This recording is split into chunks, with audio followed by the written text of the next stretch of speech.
that you'll be able to access it afterwards. Another reminder that all of the participants today will have the opportunity to obtain a badge through CanCred. So just like we did last time, we'll be sending a follow-up email to all of you who are participating today, and you can go and get your virtual badge through CanCred and show it on your badge passport if you have one. So without further ado, I'm going to pass it over to Corey. I will ask that everyone please, during the sessions, turn off your cameras and mute. And once Corey's finished, I'm just going to go through some housekeeping rules and then we'll get started with the presentation. Hey, thank you, Maria. So hello, everyone. I'm Corey Pine. I'm president of OCMA. I am down here at St. Clair College in Windsor, Ontario. As Maria alluded to, we ought to be at Fern Resort in Aurelia at this point in time. So I was planning to actually say hello to everyone from the woodlot that's just down the street from where I am, because I mean, that's the closest I could get. Unfortunately, it's kind of muddy, and I'm not that into making a statement. So I'd rather be comfortable rather than have muddy feet. That was the thought that we would go with. So we are having a session today, and this session came about because we looked at our PD event that we had in the winter, and we looked at all the things that people were interested in. And then we looked at all of our speakers that we had, and we sort of saw some themes coming together. And so randomly out of the blue, we just cold called or cold emailed, I guess, Frazina and Elisa. And he said, well, you probably don't know each other, but you are somewhat doing the same sort of topic. So how about you just do a presentation? And we just don't really care if you just pretend it's like your first day in post-secondary institution, you've never done group work before, and person A does their thing and person B does their thing, and you overlap 95% of the time, but at least you got your public speaking credit done and you're good. And that would have been happy, and because that's how everyone works, and we'd be great. For some strange reason, they decided to work together, and they merged their presentations together to be something that is going to be better than what we had thought, and better than what either of their two presentations are. So you are going to see them on the list of speakers in October when we have their event, and you can sort of think of this as a little enticement as to what they'll be talking about, but in true performance style, they're keeping the best of the results for their big presentations, and they're showing us how their ideas work together. So the theme is engagement and assessment, and they're taking it as loosely as needed be in order to show what's going on, because what we do in our colleges, in our classrooms, everything we do can be tied into it. And so sometimes some things at first don't look like they are engagement assessment, and they turn out to be really fun, and then therefore that becomes engagement and assessment. So I would like to preemptively thank them for working together and to sharing their ideas with us. I'm sure we've purposely made this one a little bit longer because I'm sure there'll be lots of things to discuss. So we do have that built in, and Maria will be going through the housekeeping and how that discussion will be going in. So thank you. Thank you so much, Corey. And thank you, everyone. So at this point as well, I'll ask everyone to please turn off your cameras. Please mute your mics. So the only people we should be seeing are, I guess, me right now, and then the presenter who I'm going to introduce, which is Elisa. So for housekeeping rules, and just to kind of keep things going, we are, of course, going to have Q&A at the end, but because we have two presenters today, what we're going to do is we're going to allow Elisa to do her presentation. If you have any questions during her presentation, there's a couple of options. You can feel free to post your question in the chat. Derek will be keeping track of that, or just have your note down your question, and after Frosina's part, you can just raise your hand and ask the question yourself. I just want to make sure that if you'd like to use the raise hand option, you should see it when you click on the reactions tab, which is along the bottom. You should see a raise hand option along with some thumbs ups and some clappy hands and all that other stuff and hearts. There should be a raised hand. Some of you may not have that. I've come across it where some do and some don't. So if that's the case, you can either put in the chat that you'd like to ask a question and we'll call on you, or you can just type your question in the chat and we'll read it out for you. If you do type your question in the chat, we will assume you'd like us to read that out for you, but by all means, feel free to jump into the discussion. We really want to have some interactive discussions. Okay, so I will be popping in and out between the sessions just to make sure everything's going well. And if, like I said, if you have any questions, you can either send something privately to me as well, if it's something not regarding the session, or just put a general question in the chat. Okay, so without further ado, thank you so much everyone for joining us. This is fantastic. And I will pass it over to Elisa, who will start with our first part of our presentation. Hello, everyone. I'm just going to get my screen share going on. So give me a moment.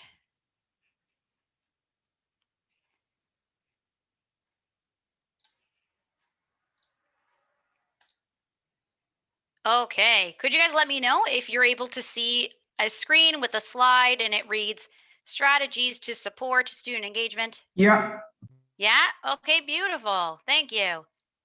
Okay, so welcome everyone. Hello, my name is Elisa. I am teaching pre-math, primarily in pre-programs right now. So I'm teaching pre-health math. And the presentation that I'm going to be going over with you guys today is titled Strategies to Support Student Engagement and Assessment in an Online World. Let's get started with our housekeeping items.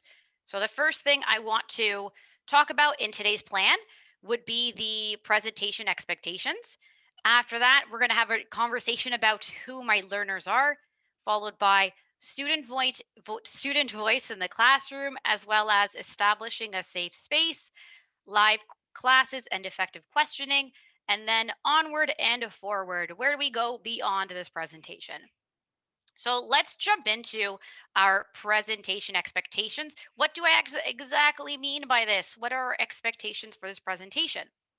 So I have a question here, and I'm going to get everyone to answer this question. It's an interactive component, but I'm going to hold off on your responses. So I want you to hold off on a moment because you will be answering this question. I'll read it in a second in an app called Pear Deck. So I know there are people in the chat who just want to go bam, bam, answer, answer, but hold off for a second. So the question that we're going to be answering is what would make this presentation a safe space for you to learn, share, and or connect with your colleagues? So i.e., what expectations do you have of me and or your colleagues? I have a couple of bullet points already there started, but I would like your ideas in completing this list and to fill it out. So in order for you to share your ideas and for everyone to be able to see this, I'm going to share a link with you. I'm going to grab a link and post it in your chat. I'm going to model it first so everyone's aware of what this is going to look like. In your browser, wherever you're watching Zoom, or if it's in a browser or it's its own Zoom, I'm going to get you to, in your internet, if you're using Chrome, Safari, open up an additional tab.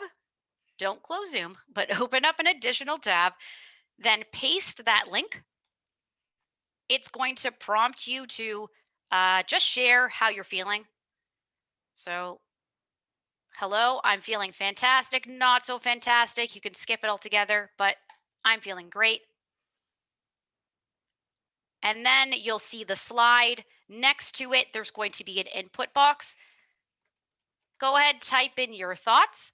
As you are typing on my teacher end, I get to see your responses. So don't worry about responses being submitted. If you feel like it's not being submitted, you can even take your cursor outside the box and then it becomes dull and no longer shaded in blue. Okay, so I'm going to model that now. Oh, I modeled it. So now I'm going to actually paste the link in there, your chat. So please open it up in a new tab in your browser.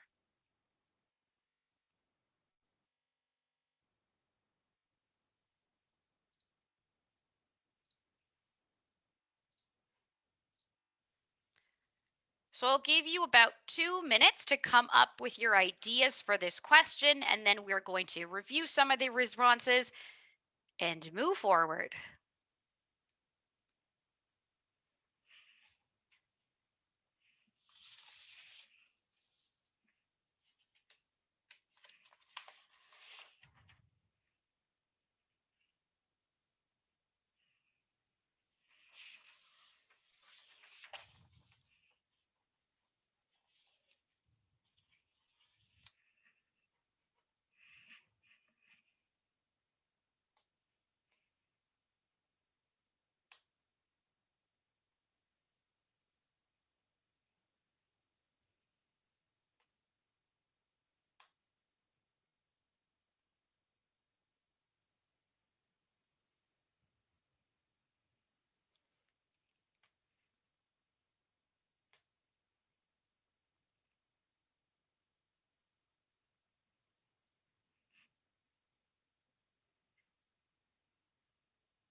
Elisa, do you mind if I just say something really quickly? Go ahead. Can everyone just make sure that their names are correctly included in when you click on participants, you're able to rename yourself. I just want to make sure I'm capturing everybody who's participating today. So if you could have your first and last name, that would be greatly appreciated. If you want to throw in your college as well, that is great, but otherwise just first and last name for me to capture correctly. Thank you so much.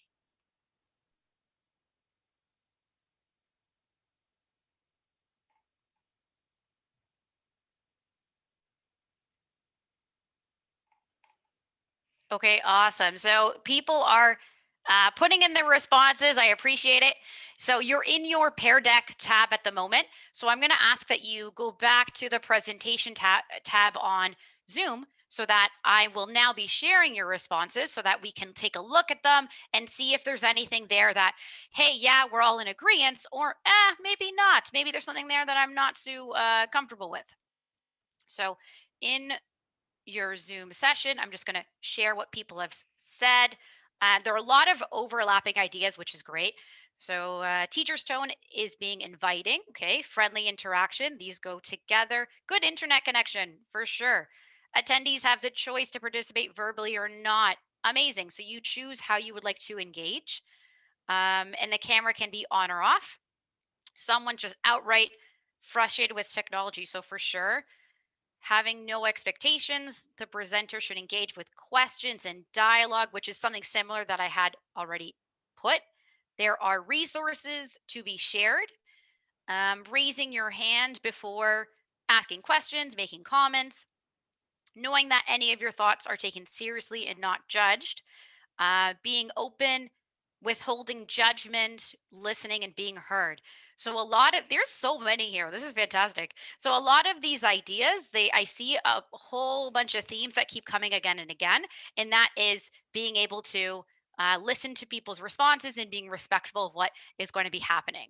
There will be an opportunity after my presentation and Frosina's to ask questions. So in these places, that's an opportunity for you to raise your hand, ask whatever you would like, and then an opportunity for us to withhold judgment. So if there is some behavior that isn't aligned with that, then we can always go back to this list that we've created as a group.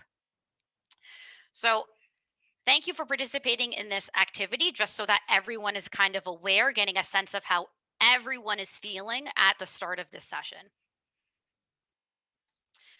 Okay, moving forward, now that we've covered this, I would like to have a discussion about who my learners are, because this presentation is based off of my experiences in the classroom.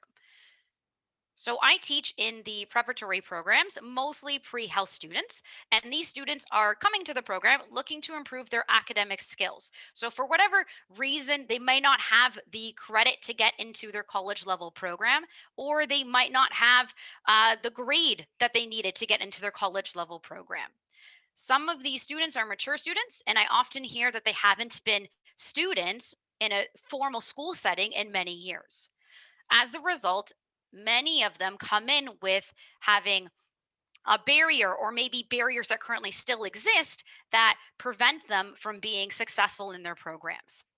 So, what's the takeaway for teachers? What's the takeaway for me?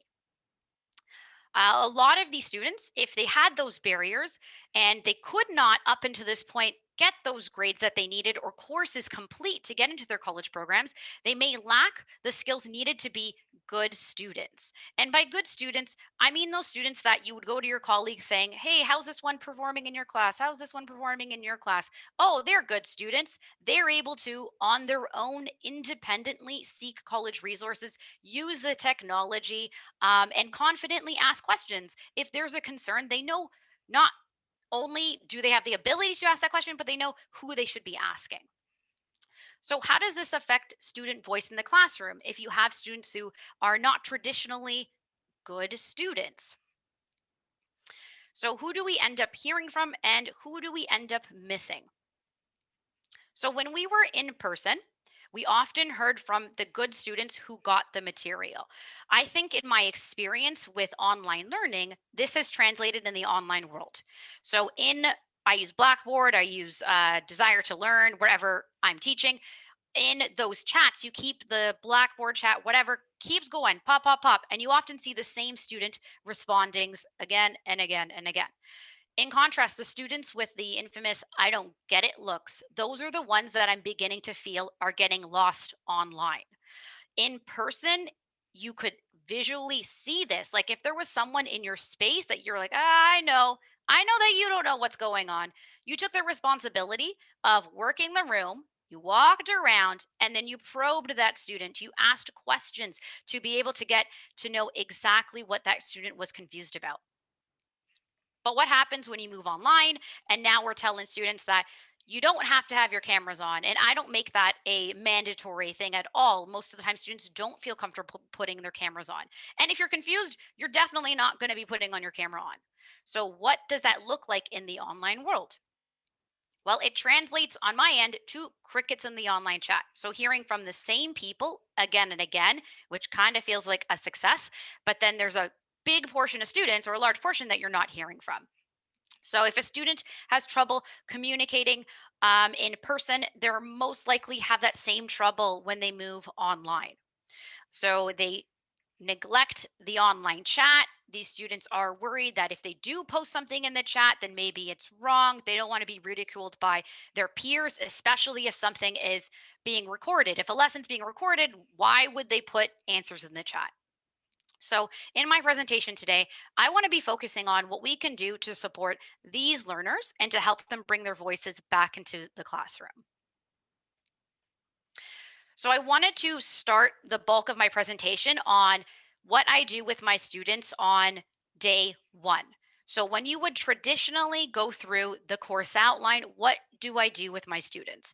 And this is a little bit of a reminder telling people that we're always people first and students second. So the one of the first exercises I do is an icebreaker. And an icebreaker exercise, I have a bunch of them. This is the one that I end off with. And the question reads, would you rather solve a math problem every day or be chased by angry butterflies? And I'm super curious to see what the results would be for this group of attendees. So I'm actually going to get you to answer this on Pear Deck, and I'm going to do a little comparison to what I see with my students. So in the Pear Deck app, if you have not closed it, you may have closed it, I'm not sure. So here's the link to anyone who had closed Pear Deck. So go back into it, and I'll give you 30 seconds to respond to this question. Would you rather solve a math problem or be chased by angry butterflies?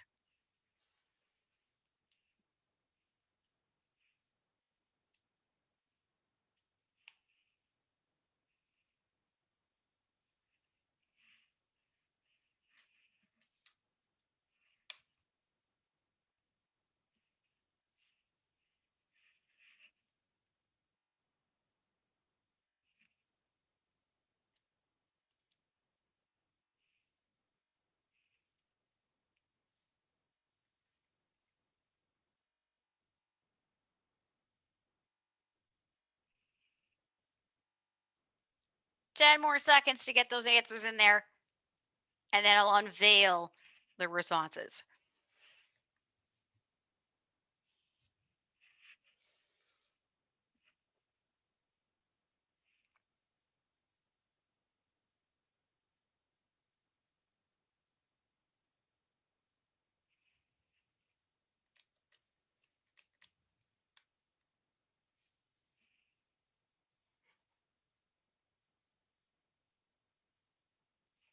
Okay, nice. So let's share the responses. So from the people that have responded, 38 rather solve a math problem, and 9 rather be chased by angry butterflies. This is very interesting. I had the assumption going into this that most people would have just took the math problem instead of being chased by angry butterflies, but there are people who are not afraid of danger. That's what I see. So I wanted to contrast these results with what I usually see in my classes. And I wouldn't say it's something similar, not as dramatic. I think this was about 25% of people in this group rather be chased by angry butterflies, which tells me a lot about your feelings towards math. And that maybe that even though you guys are math educators, there's still some math anxiety around that exists. So these are the results that I saw from a sample of 117 of my pre-health students over this semester. 35% of them, which is only 10% more than you guys. So I'm a little surprised. So I need to my own biases of what I thought would have happened have been challenged now, which is interesting. So 35% rather be chased by angry butterflies. That's 1 in 3. So 1 in 3 of my students rather put themselves in a very dangerous situation. I never said how angry these butterflies are, but let's just assume they're deathly butterflies. Rather do that than to actually solve a math problem. To me, this is alarming. Okay. It's showing me that students are coming into my space with a preconception that they just might not be math people. And knowing that they're not math people, they have already adopted a fixed mindset. So I use this as an example to start talking about Carol Dweck's research on growth and fixed mindsets. And we have a conversation that just because someone comes into a course looking at treating math as I'm a math person, not as a math person, that's not the be all and end all. Actually, anyone can be a math person.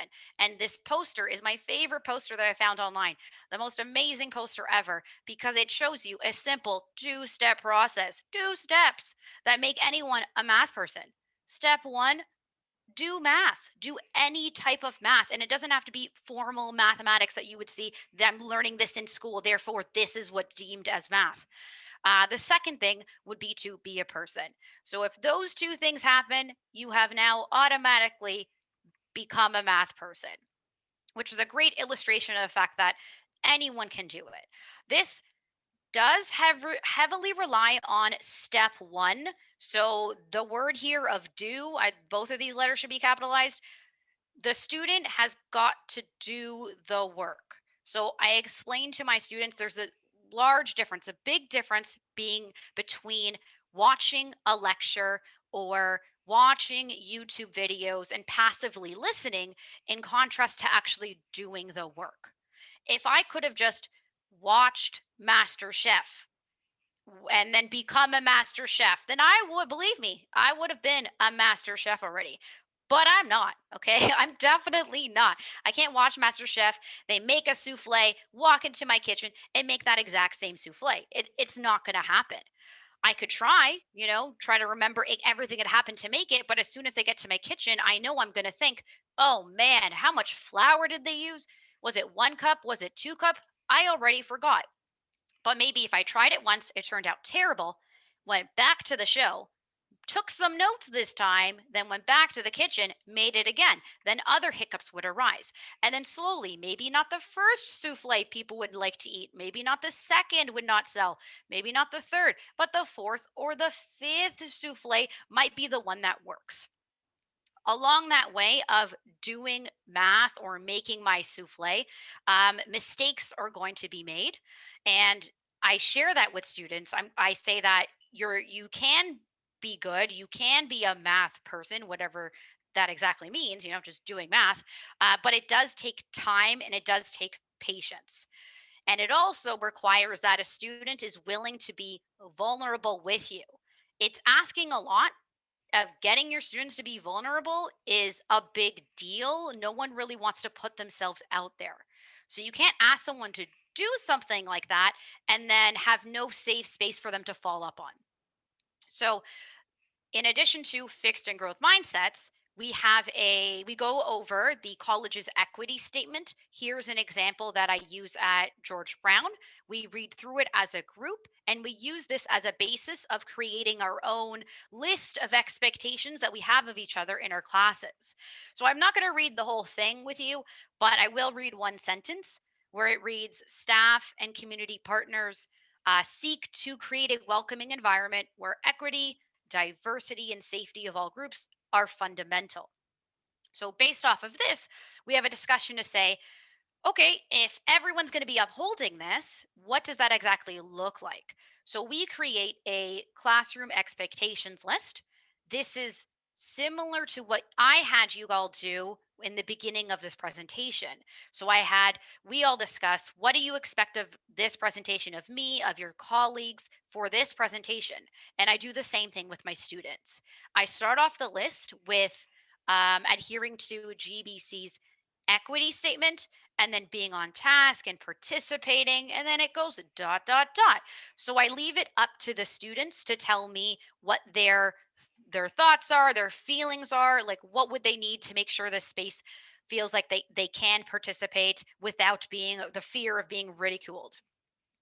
I'm going to share with you next an example of something that came out of this in the last semester. So last semester I was teaching, and this is a summary of everyone's responses. So I took everything that I saw on Pear Deck. So everyone answered this on Pear Deck just as you had. I summarized a lot of the key themes, and actually a lot of the things that you guys had put originally came up here. So being respectful of people's questions, being kind and patient, withholding judgment. So I saw that one as well. So a lot of these ideas are similar, which is really cool, really interesting. Teachers and students expect, doesn't matter who you are, you're a person, you have the same expectation of each other, right? The setting might be a little bit different. Like I'm doing a presentation for you, but your students expect similar things. In addition to the classroom expectations, I also talk about responsibilities. So, as a student coming into my math class or whatever class, there is an expectation about what I have of my students. So, you are my students. I expect that you do this, this, and that. So, I expect that you check your Blackboard, check your emails, notify me if you need help. If you're missing a test, let me know. So I expect you to do all of these things. I then open it up to the students to say, hey, is there something here that you think that I've asked you to do that's preposterous? If there is, let me know and we can have a conversation about it. I then flip it and I say, coming in, you have an expectation of me as your teacher, as your professor. You have ideas of how I should talk, speak to you, provide extra help, teach the course, all of these things. So now is your opportunity to just let it all out because it's not fair for anyone if we don't know what those expectations are from the get go. So I leave this dot dot dot open ended. Again, they respond to this on Pear Deck. So I then go in and I collate all the responses and then make sense of anything. And if there's anything that I don't agree with, I share it with them. Like I've had students who say, can you respond to my email within 4 hours? And I was like, no, I can't, I will not respond to the email within 4 hours. And the reason is I might be teaching another class. I have obligations outside of class, right? So we had a conversation about what would work for both of us. So here is an example of a completed one from last semester. So just updating Blackboard, sending out test reminders, answer emails within 2 business days, grading tests within a week, and then just being kind and supportive. Well, the really cool thing about this is that there are this be kind and supportive. I loved it because a student wrote this and they said, in addition to be kind and supportive, they said, you know what? I'm not actually worried about this just because of the way this class has started. I feel like you're already going to be kind and supportive. So I know that some of these things people might think of them like, is this overkill? Honestly, it's not, right? You are just setting yourself up for success, knowing that your students know that they can talk to you and that you are available to support them. Okay, so all of this stuff is it's what I do in addition to going through the course outline. So yeah, we go through the course outline. We talk about here are the evaluations, here are the due dates, all of that jazz. And then we also do this in addition to that. I actually do this before I go through all of those course outline details. So the next portion that I wanted to talk about is once the class is going, like what am I actually doing with students? So during live classes and using effective questioning. First and foremost, you have to be a role model. So those classroom expectations that we've developed, I then take those classroom expectations, I post them in our homepage, whether it be on our Blackboard or D2L homepage. So they're always there. It's the first thing that they would be able to see when they enter the page. And then I always uphold them throughout our lessons. I cannot say, be nice and supportive, right? Provide constructive feedback and then start grilling everyone because it's not going to work for you and it's not going to work for the students. That said, I run my classes through synchronous sessions.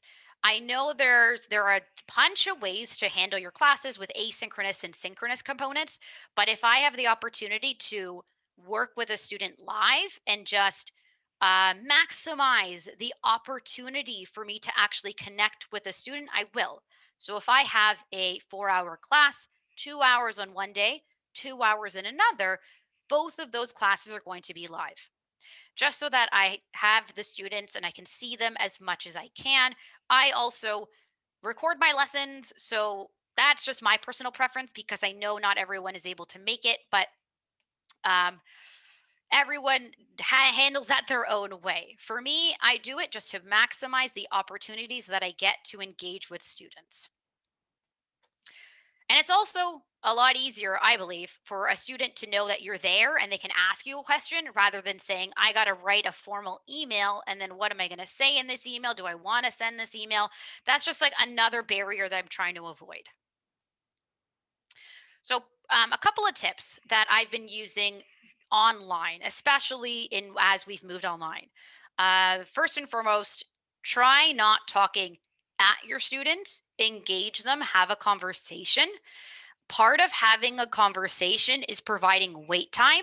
So when you do ask a question and you're anticipating responses in your chat, wait, right? It is okay to wait for answers. It definitely can feel awkward because even like right now, I'm staring into a screen and I'm talking, and you're like, are people listening? Are they following along? Is this whatever? Right. And you feel like insecure at the moment.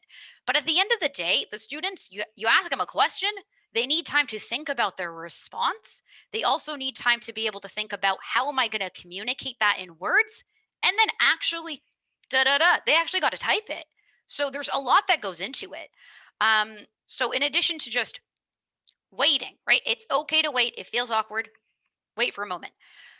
Second thing would be stepping back. So if there's answers that populate in the chat and you see one that's correct and you look at it and you're like, success, this is such a successful class. I'm so great. That's amazing. Yeah, good for you guys. But it feels like a success to us, to the students who don't know what's going on. They get extremely frustrated. I've had students email me saying with the go-getters, because there are go-getters in the chat who know the answers to things, and I don't want to discourage any of that. Like that's not what I'm saying. But there are people who don't get it who have emailed me saying, I get annoyed when someone just populates the answer because I don't have any time to think about it. I just have to assume that they're right or they're wrong. So in class, we have to remember when we were in person, if you notice that the same person was like, I know, I know, I know, we took the responsibility of walking around and saying, hey, what do you think? What do you think? And you could have moderated the conversation a bit. Online, it becomes a little bit harder because people are freely just going chat, chat, chat, chat, chat, chat, So, which is great if you're having that communication, but if you're hearing the same people again and again, then that can be frustrating. So, a tip I have is to when you ask a question, and don't do this all the time because then your students will be very annoyed. You can't just say, "What's 5 plus 5?" and then wait 2 minutes. You have to do this method when it would be appropriate. So if you have a question of substance, okay, which we'll talk about soon, provide that wait time and just 1 to 2 minutes. I'm not saying you have to wait 20 minutes for someone to respond in your chat. So, big idea, slowing it down. Okay. So, learn from the turtles, just slow down. I think we go a lot faster. Even me, who knows? I'm going really fast right now because presentation Elisa goes fast sometimes. Nerves. It's the nerves.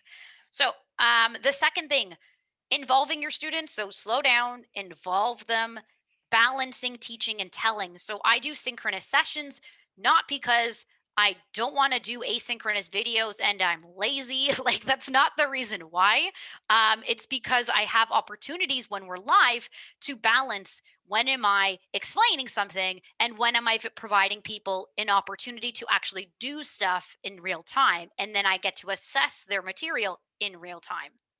So use interactions throughout, and you don't even need like all of these things that I'm saying, the slow down, they involve your students. You don't necessarily need Pear Deck. Most systems like Blackboard or D2L, they have polling functions. So at the very least, poll students at certain points to see how things are going. Do something so you have an idea during the class.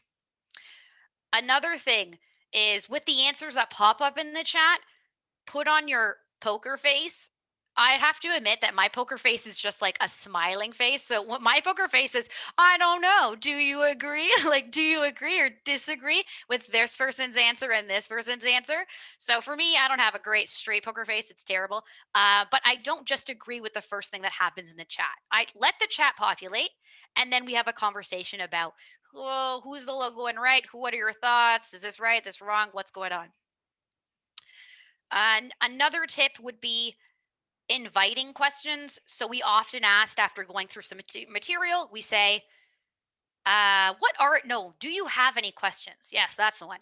Do you have any questions? Do you have any questions? And depending on how exhausted you are as a teacher that day, you're going to be like, do you have any questions? And then might be a little bit annoyed. And then it could come off like you don't actually want those questions. And I'm not saying this happens, but it happens to everyone sometime. So consider asking, rephrase it as, what are your questions? That way you're anticipating for them to have a question and that it's okay.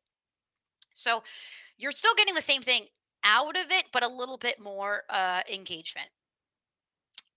Also, let them do the work. So if someone is asking you a question, asking to clarify something, repeat the question, say that person's name, say, hey, Jenny, that was an excellent question. Jenny said, blah, blah, blah. So recite it so that they know that you understood what they're asking, and then also throw it back to the students. You can throw it back to the students with a hint if you think it's a little too challenging, depending on what it is, but make them do as much work as possible. Again, these are things that you don't need to be doing all the time because you'll never finish a lesson. But there are moments that you have to decide as the teacher, when can I be doing these little tricks throughout. Another thing is open-ended questions. So many of us use open-ended questions as well. Well, I'm going to say many of us use close-ended questions, and close-ended questions are the ones where you have like yes and no responses, or like simple arithmetic answers like 5 plus 5 is 10. And those quick and easy questions are great to get the class moving. So if I asked that question, I would be like, or a leading question, a probing questions where you are anticipating the type of responses you're looking for. They're great to move along quickly. They do have a few drawbacks. There are some reasons why I like using open-ended questions to get students engaged. Open-ended questions are questions, in contrast, that have multiple answers. So the way that I would answer this question and the way that someone else would answer that same question might look different. One's right, one's wrong. That's not necessarily true. There are multiple ways of expressing the same idea. So I like open-ended questions for two reasons. The reason number one is that for the stronger students who know exactly what's going on, you're forcing them to articulate, to communicate to you what they're actually saying. So, yes, they know the answer, but does that mean they can explain it to you? Does that mean they can explain it to their peers? And more often than not, no. They're like, we know not everyone can be a teacher, right? When people are like, oh, anyone can be a teacher. No, that's garbage. I don't believe that, right? There's a big difference between knowing how to do something and being able to translate that knowledge to someone else. So you are getting higher level thinking by getting communication from your stronger students, and then you're also at the same time you're providing time. So you're buying time for students who don't know what's going on. Because at any moment, there's someone out there who doesn't know what's happening, right? I would like to say that everyone, like every lesson is successful, everyone knows what's going on, but you'd be kidding yourself. So it provides time for the student who does not know what's happening to catch up. So, those are a couple of reasons why I like open ended questions. And they could look like any of these. So, I have a couple of links here that I've referenced. One is from the capacity building series for just asking different types of effective questioning. There was also the second link, guidelines and best practices for that was a handout, a resource from U of T, and the type of questions they get teaching assistants to use when they run tutorials. So they have a lot of great questions there as well. So after all of this is said and done, so these are things that I'm doing in class. It's important to follow up with your students. So you are there. You are there to support them in their learning. But at the end of the day, they need to meet you halfway. So earlier I said that anyone can be a math person and anyone can be a successful math student, but you have to do the work. You have to actually be the person doing it. So I follow up with my students by polling them. So every lesson at some point, if there is a big idea and I know I can see that there's someone doesn't get it, like I can feel it, I will use a temperature check. And a temperature check is just an easy check-in where they answer a poll. Thumbs up if you're a-okay, medium thumb, I don't know, not sure. Thumbs down, I have no idea. That's one I would use for quick feedback for me as an instructor. I also use one where they provide like actual text responses. So they differentiate depending on how much time I have and how big the idea I want to check in with. A second thing would be having office hours. So, depending on the results of that poll, if you're doing a check in saying, hey, everyone, how is linear equations slope? How do you feel about slope? And then you have people who have thumbs down, then you have an opportunity to hold that over their heads. A little bit of guilt tripping, okay, will go a long way. So I have office hours. Every class, I try to have them following my session. The reason I like to have them following my session is that the students know and I remind them, hey, I have office hours. Hey, I have office hours. And it's kind of like a repeated loop, super annoying. So at the start of class, at the end of class, I'm saying, we have office hours. We have office hours. And then I guilt trip them and say, I know there were some thumbs down people. So I would love to work with you on this idea. Sometimes, even when I sell it like that, like I'm here, they don't come. Like people would be like, okay, bye, miss. See you later. See you next week. Have a good weekend. Great work. Woo. But I noticed that if I started doing a question, even if no one asked, so a tip here, if someone says, no, no questions, no questions, and you just did a question on your own, you're gonna be like, Elisa would like to solve this slope equation. It's not for you, it's for me. So I will pull up a random question from either the homework or the slides that we went through, and I'll start to solve it. And then I'll look at the chat and I'll say, oh, they're participants. There's people who are sticking around. You would be surprised who actually stays for that. So they won't stay on their own because they don't want to be responsible for asking you because they have to decide, hey, what actually don't I get? And sometimes they don't even know what they don't get. They don't even know how to express the thing that they don't understand.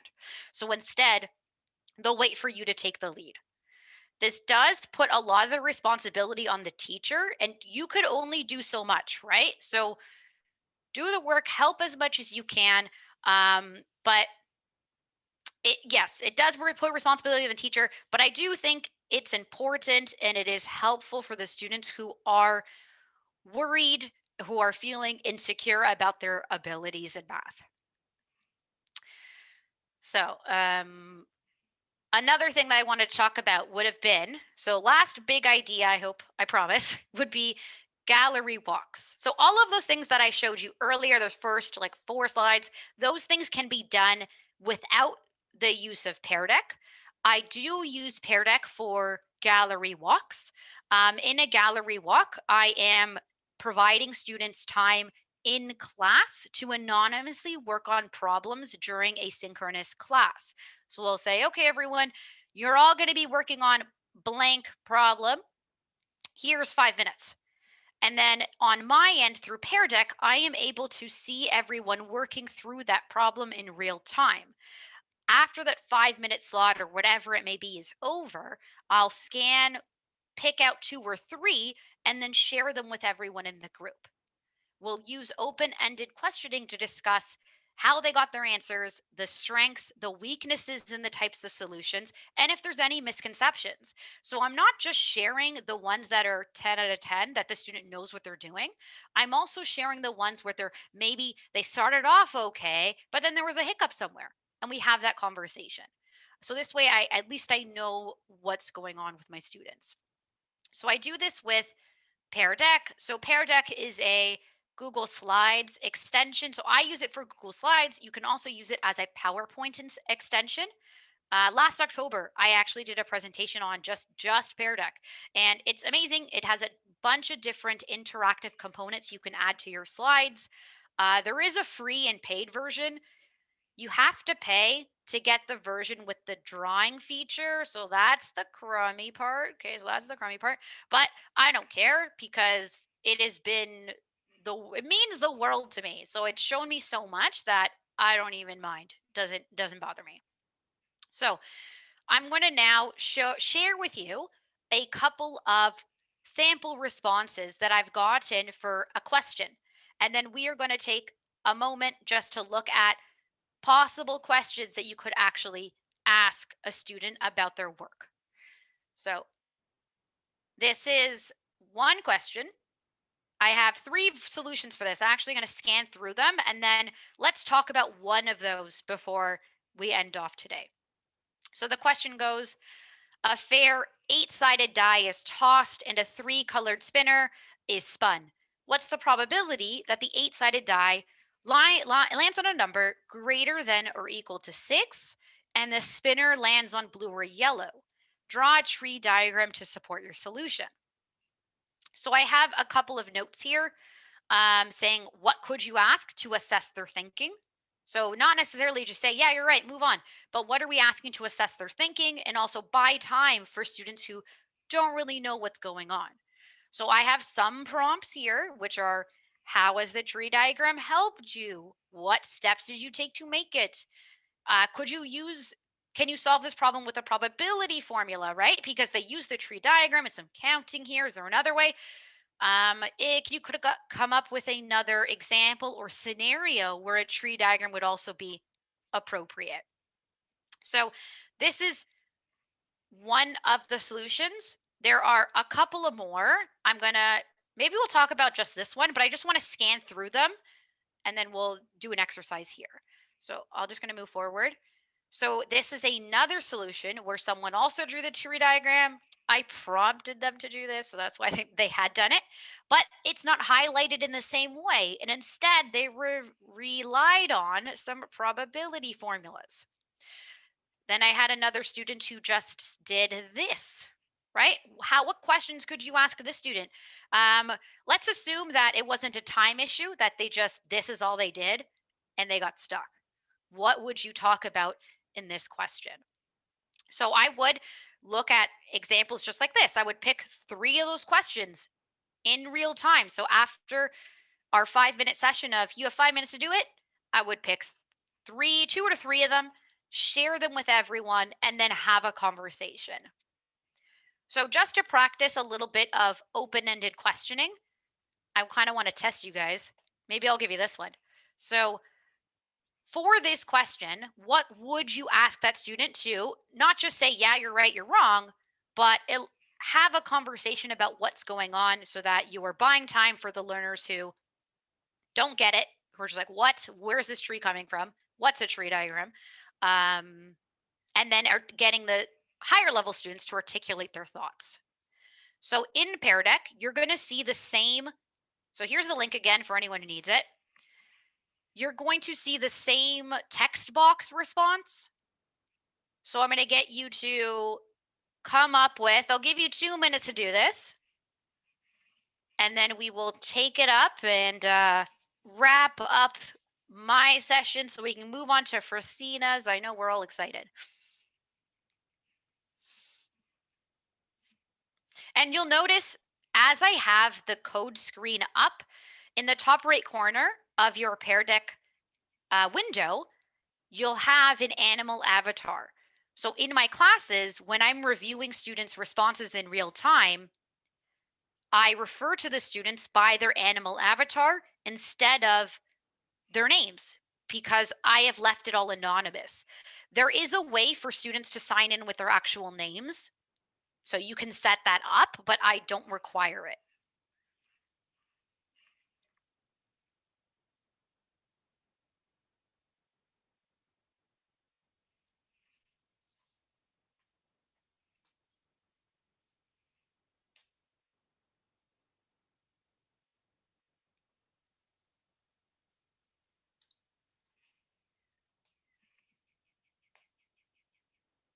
So about 1 more minute. We got a couple of responses so far. 1 more minute. I know it's not so much time for this, but I know you guys accept the challenge.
Okay, 20 more seconds, and then we will take a look and soon to wrap up.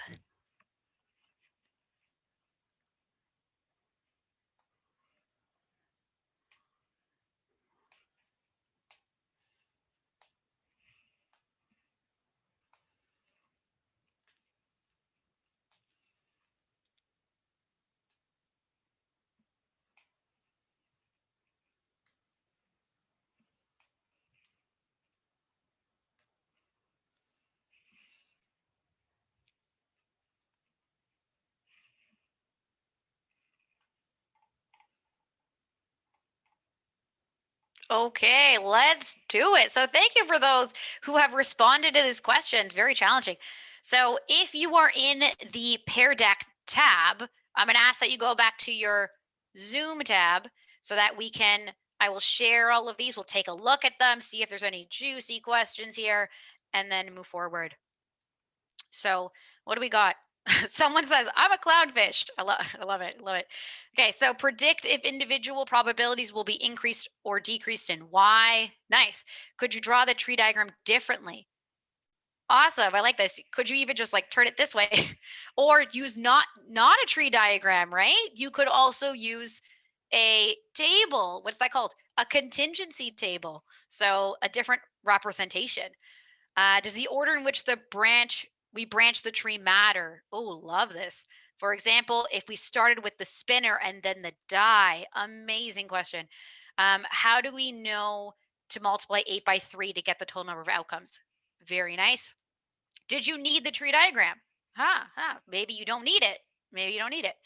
What does the first level of the tree represent?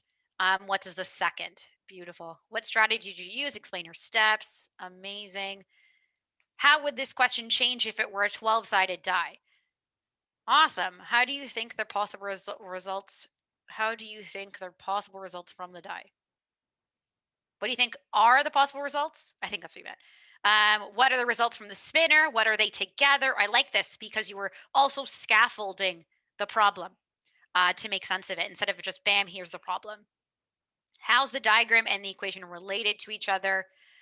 Someone goes, let's just do the math. Let's independent events, multiply the events. I like that too. So you could ask with this one, what probability formula comes to mind, right? So they are being multiplied. They are independent, and that's why you can multiply them. Okay, beautiful. So excellent questions. I feel like you guys know what I'm talking about when it comes to asking questions that involve more than yes or no responses to get your students the time to articulate their understanding, go beyond that question, and buy time for students who don't necessarily know what's going on. Maybe they're not following quite yet. So, really great work. So this is where I kind of wanted to end off, just talking about some feedback that I've gotten from students over the past year by using Pear Deck and doing classes live. So students like using Pear Deck. They like that classes are live. They appreciate that class time is taken to answer questions along the way. So I answer questions before moving on. We always have a discussion. Hey, what are your questions? Try one out. It's not just lecture, lecture, lecture. Do it at home, come to office hours. Students are relieved when they learn that class is paced. So it is paced to allow for in-class practice. I've also had this comment quite a lot, even on day one, when I do the classroom expectations. Students feel hopeful that they can be successful in math after being out of school for blank many years. And another comment I've gotten is that students like the energy, they like the patience, and the empathy brought to every class. So they know even if they were to not be so successful all the time, that there is someone there to support them in their learning. So I'll wrap up with my onward and forward. The whole deal with this presentation was to provide a little bit of a teaser of what I would be doing in October. And in October, I'll be looking at more about Pear Deck again, using H5P, using Desmos, and that's more on, I would say, the tech side of things. I do think, though, the whole idea with today's presentation was to focus on creating safe spaces, using effective questioning, because at the end of the day, you can have the most amazing, marvelous tools in the whole entire world. But if your students don't want to use them because they feel like if they do try it, they'll just end up failing, then it's not going to work out for you. So all of this, I truly believe, needs to be worked out ahead of time before you start introducing your students with tools and the number of tools and so on. So thank you so much. Thank you so much for coming to this presentation. It means a lot. I'd love to chat and catch up with all of your questions after Frosina's presentation. If you want to connect with me, you can reach me at my George Brown or my Sheridan email. Also, you can find me on LinkedIn. Elisa, thank you so much for that fabulous presentation and for engaging everyone in Pear Deck. You'll have a chance after to look at all the comments through the chat as you were presenting, some really interesting comments.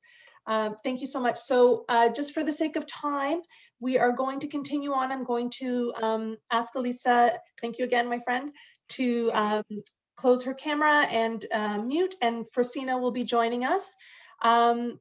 Ladies and gentlemen, if you can please, as I said, if you have questions that you'd like to ask Elisa, either put them in the chat and we'll ask them as soon as Frosina is done, or you can raise your hand at the end when we open up for Q&A, and Derek will facilitate that. So Frosina, thank you, welcome.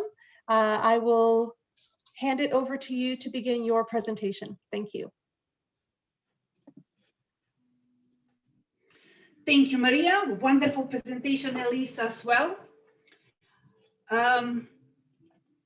I would start my presentation if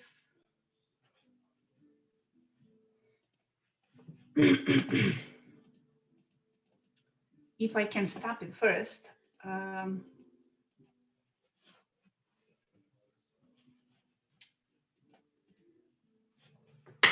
Starting the presentation from the very beginning. Sorry for that. So I'm Frosina Stojanovska-Počića, so some of you may know me. I'm from Oka College, and today I'm following with Elisa in Elisa's footsteps, talking about engagement and assessments. The idea for this presentation is, again, just a little bit of heads up what the Ontario or the October presentation will be about. But I wanted to pick up on a few pieces because I hope during these summer revision months, you will be able to pick up some of these pieces from Elisa's presentation and from my presentation and use them for your classes next year. We know that we have many different strategies of how to engage our students and how to assess them. I hope that few of them more will be okay. Once upon a time, when the time abruptly ended, the world abruptly changed with in the way how we teach. We ended up with focusing on two main questions: how to engage our students and how to assess their knowledge. And when I was looking at all of this, I found that I decided on a couple of things. I wanted to create a community with my students, a culture of learning, where they will be free to ask any questions. I will be there to help them, to be their biggest cheerleader. And I decided to give them almost merciless support.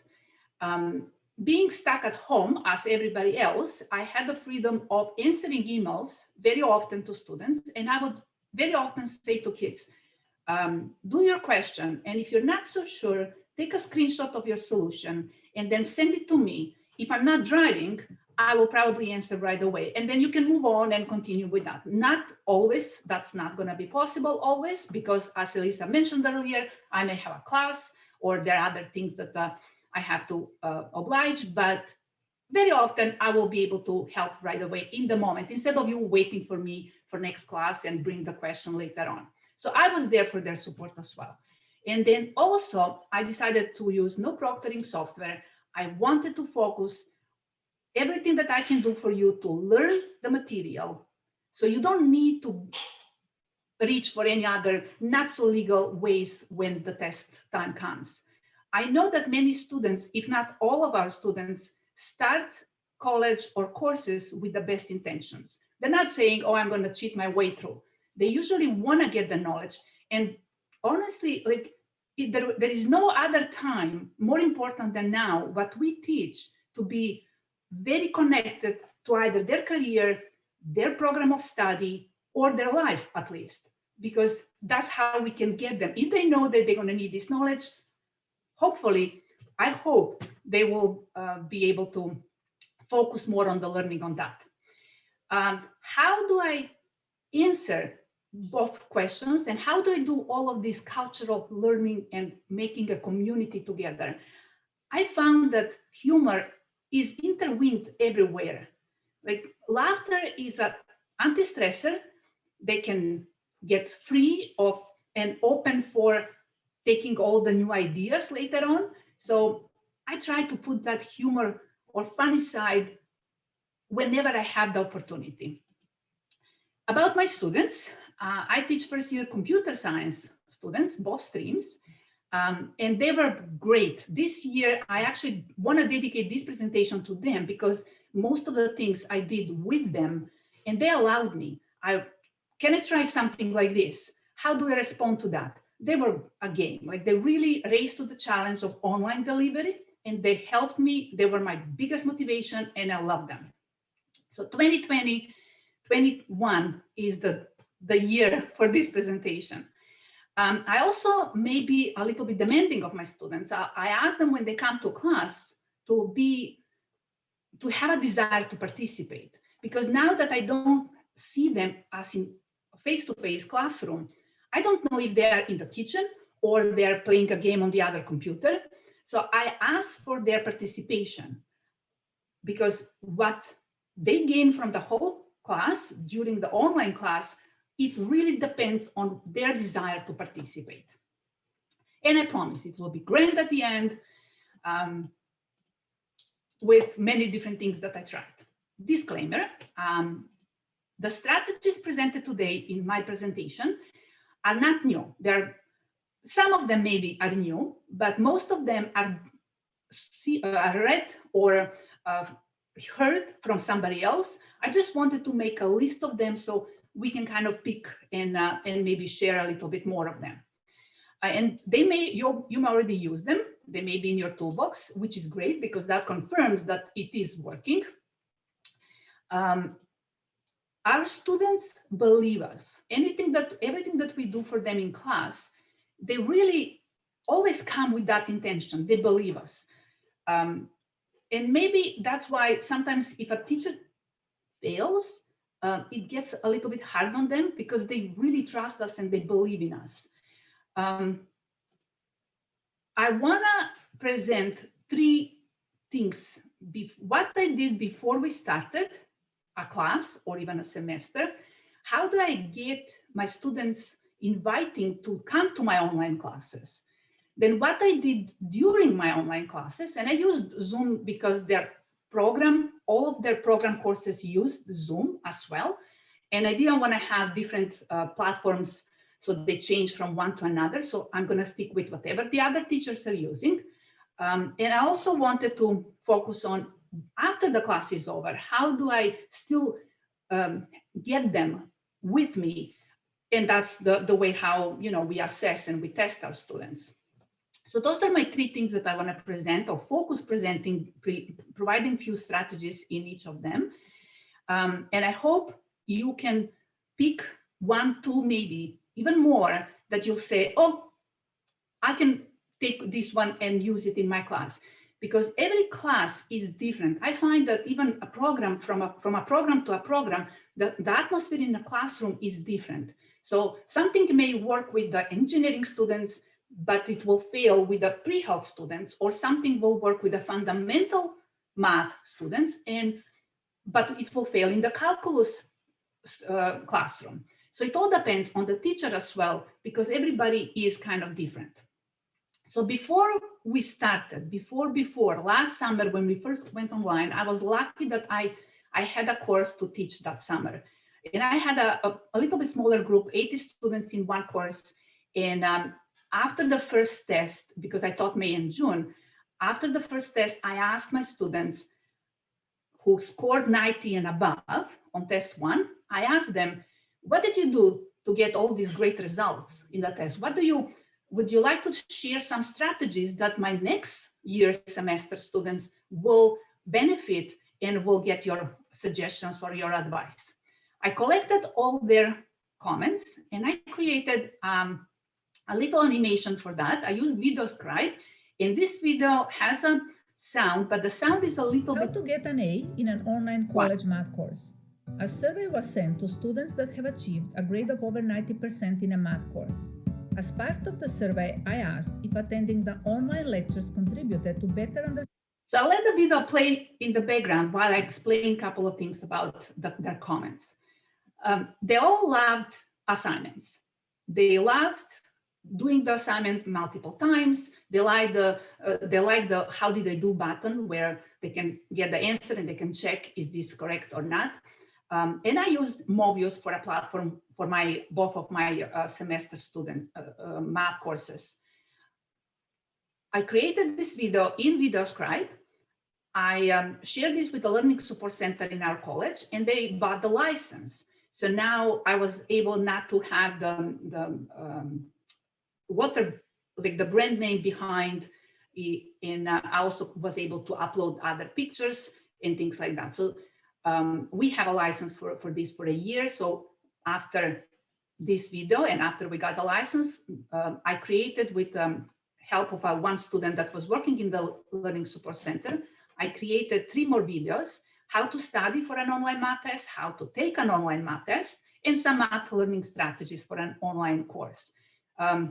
All of them are posted on our Learning Support Center website, and all these links and PowerPoint presentations will be shared after the presentation today. It's a very interesting platform, the Video Scribe. It's pretty cool how we can combine both things: writing, drawing, pictures. You can upload your pictures with a full version. And I love the new videos that we created with the Learning Support Center, because many students don't even know how to take an online test. Do they have to, they're not kind of prepared maybe.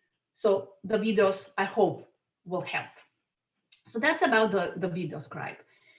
Before a semester starts, every year in the last maybe 4 or 5 years, I send a survey to the students and I ask them about time management, about how much do they want to, do they plan to attend classes, or how much do they plan to do the homework per week. And I actually get that for the homework. I actually say, see, the average of 4 or 5 hours per week. You promised me that you're going to give 4 hours per week homework. Did you do that?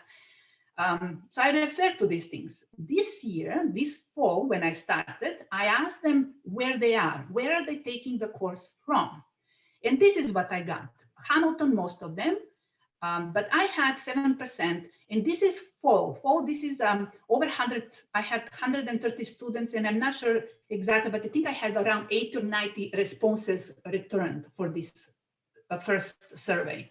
And I had 7% from other countries. When I asked which countries, this is what I got. At this moment, when I saw the list of other countries, I actually got a little bit, I realized that I'm not really anymore a math teacher teaching Math 10,042 or a Mocha College teacher. I'm representing Canada now. This is how Canadian education is in the eyes of these students taking the course from another country. And I kind of had a little bit more responsibility. I felt a little bit more responsibility at that moment. I also asked, as my colleague Elisa does, and I bet many of you do as well in your classes, ask for the expectations from the teacher. I ask what is the expectations from the course. They always say knowledge, knowledge, knowledge.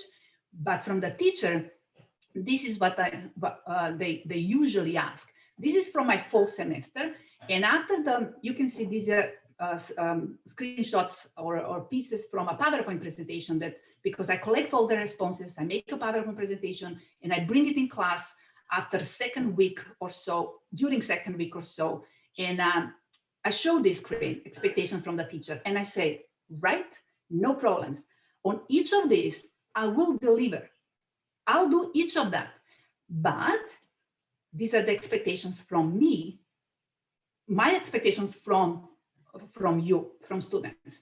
And we talk about this because if you're not open for learning, I cannot do much. You have to come meet me somewhere in the middle. And if you have any questions, I hope I will be approachable enough that you can come and ask me or email me. So it's just fair, right? We have, we exchange our expectations so we know what we can do.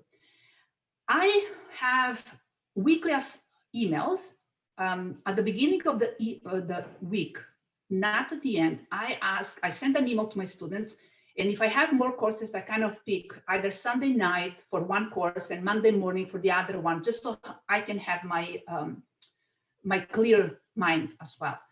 And I ask students I write to my students things that are very important this week, heads up.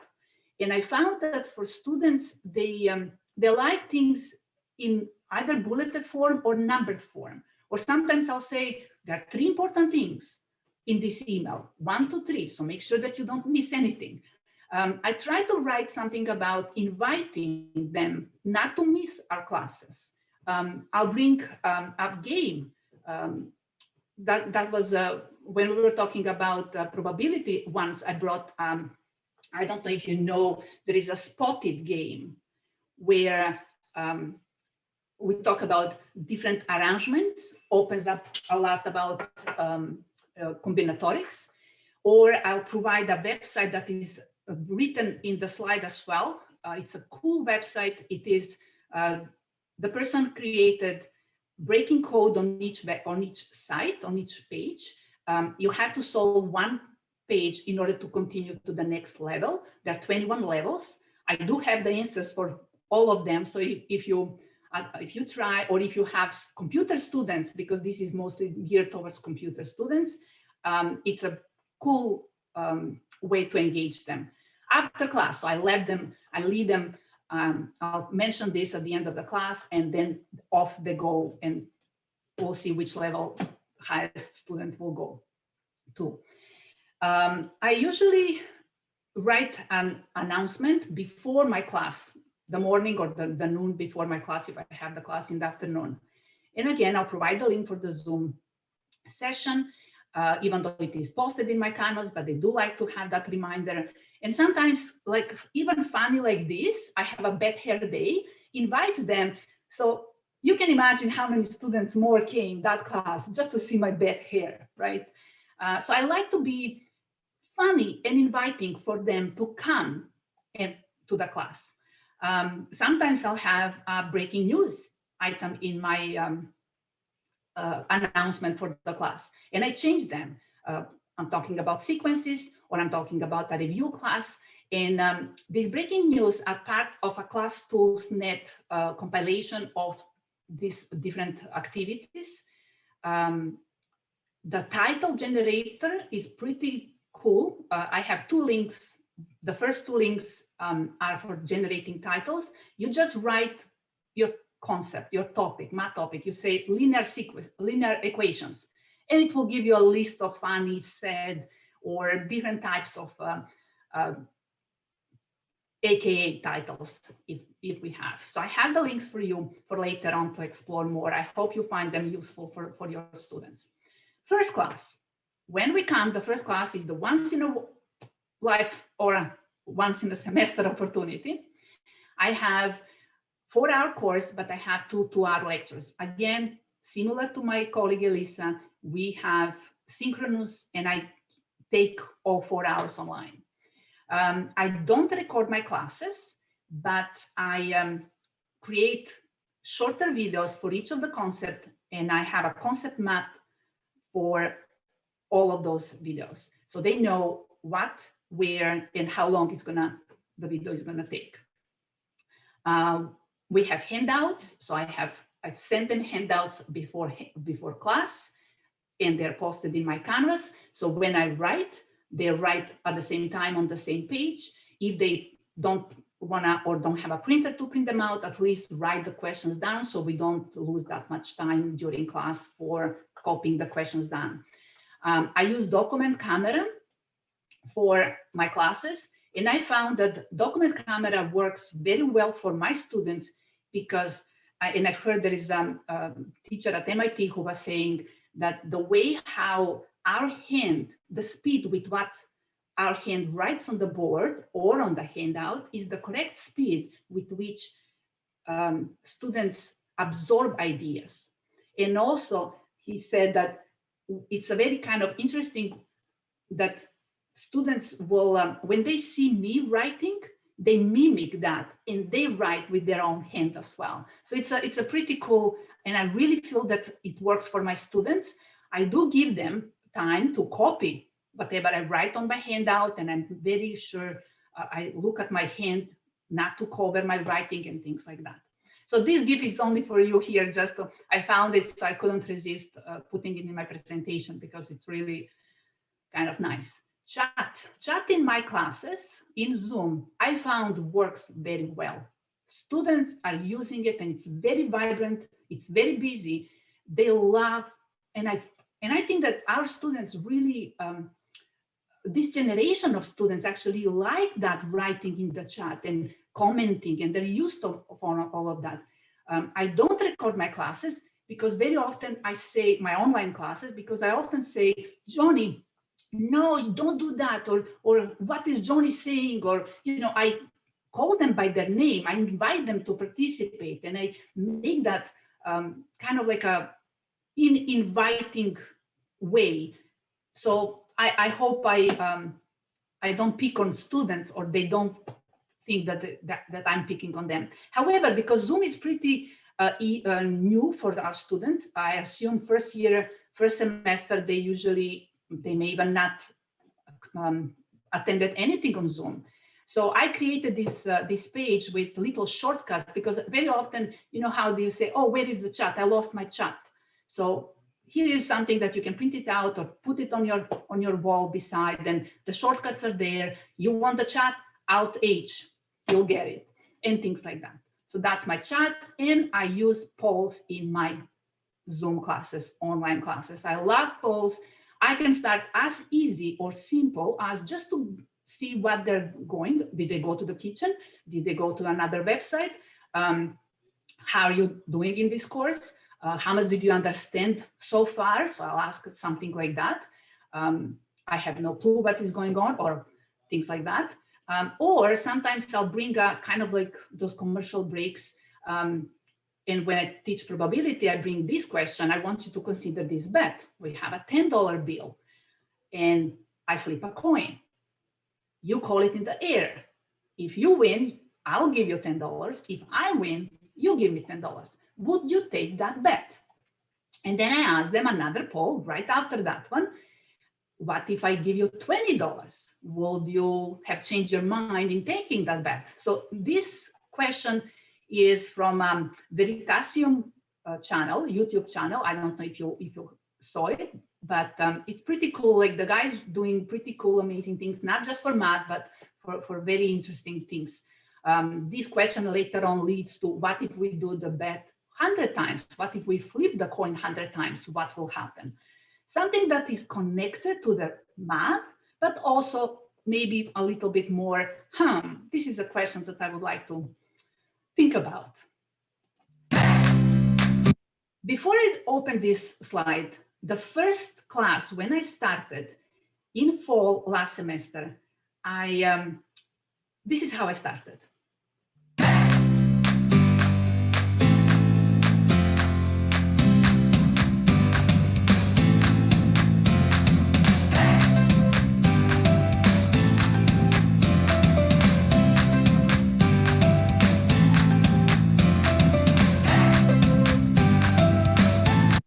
So this was an elevator music. That's what they said. So I said, okay, I don't want to change the elevator music. You can see the green screen is there because I used OBS at that time. And I went through my class, through my course in my Canvas. I showed them Mobius and things like that. But I had, they saw me standing beside them talking in person. And then I changed every class. I changed starting with a different song.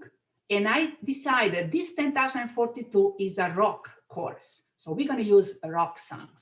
And I picked songs, music that will be high beat, get them in the zone, and also get me in the zone, because I'm at home and I'm just now changing the room. I'm going from one room to another, and I now have to put my teaching hat on, you know. So I also need some motivation or some change. So the song will usually put me in the mood for sure. And I had students saying, oh, I come just to see which song is going to be played now. When Eddie Van Halen died, I put Jump, and the kids were, oh yeah, you know, kind of like we gave them a tribute and stuff, things like that. When there was a James Bond day, I put a James Bond a song. What I wanted to do with this, like, I'll start my class, I'll open with this slide 10 minutes before the time the class starts, because I wanted them to come on time. I don't want them to be late for my class, same as we don't want to be late for our face-to-face classes. So after the reading week, I wanted to share, after reading week, I started with this song.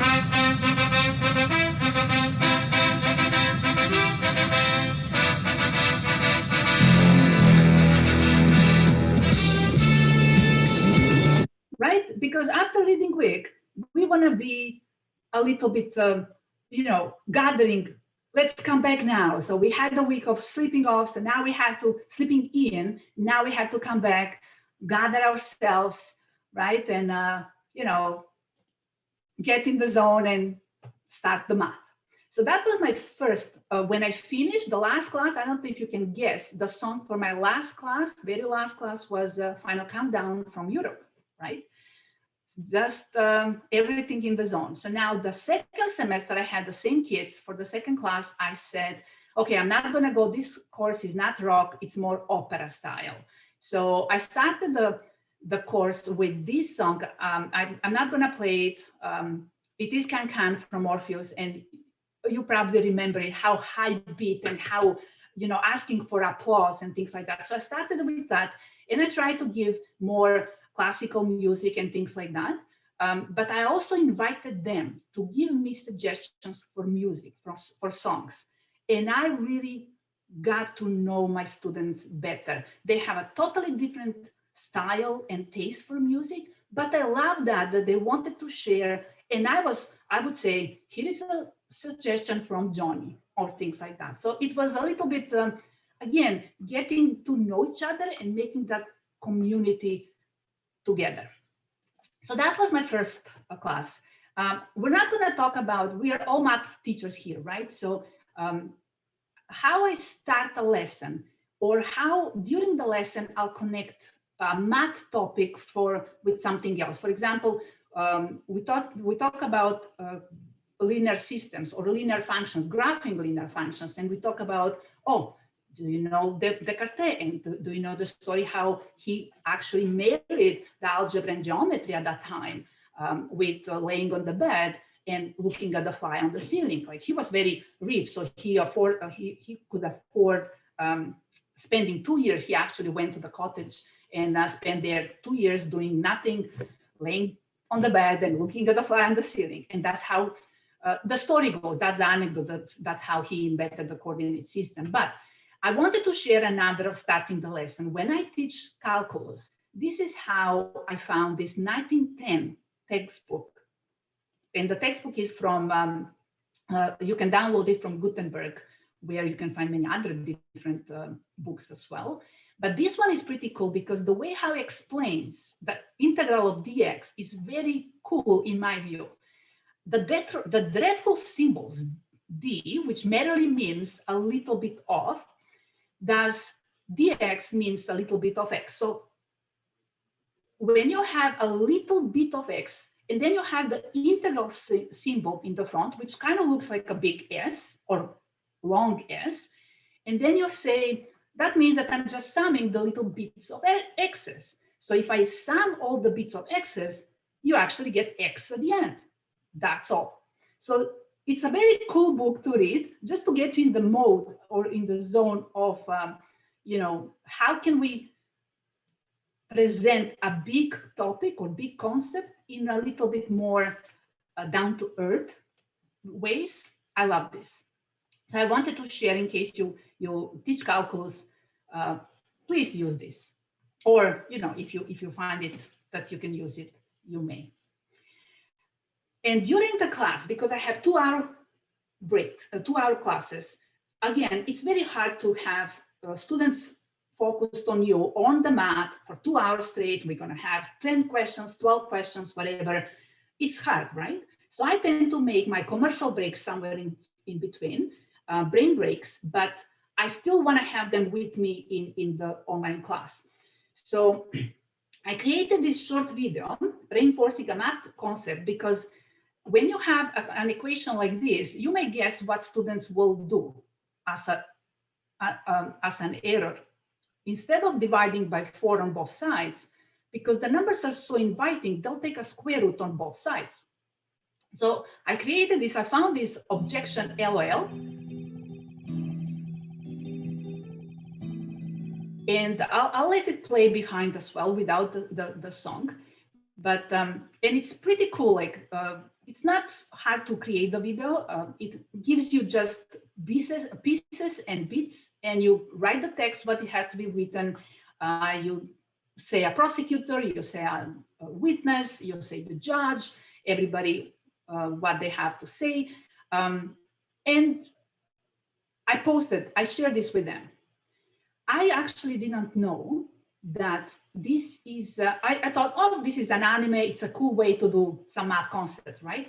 This actually is a game, was a game, and my students played it when they were children or young in high school. And I really, like, they were impressed with it, like, they loved it. I'm pleased that I actually took upon and I did this for them. So it's a objection.lol if you want to try it. I actually, when I was doing this, I wasn't sure how in court system the judge, what kind of sentences they will say. Like, we watch movies, but I'm not really exactly sure. So I found a website, and I was trying to find where, find it again yesterday to put it in here, but if I find it, I'll add it later. The site had all different sentences that in court system lawyers or judges can say. It was that helped me with creating the script. Another brain breaks, sometimes because, again, these are computer science students. I found this movie about Claude Shannon, the guy who took Boolean algebra and the language of mathematics from George Boole, and he connected it with electronics, with zeros and ones. And I said, my students should know that Claude Shannon is the reason why they're taking computer science, maybe. So I played this movie or clip from this movie. This movie is the beat player from Documentary Mania. And I actually encourage you to visit the site. This site has many, many free documentaries. I mean, you can watch them online, but from different subjects, different areas. The social dilemma is there as well. Some of the movies are on Netflix, but I found some that are nowhere to be found. So only there I can watch them.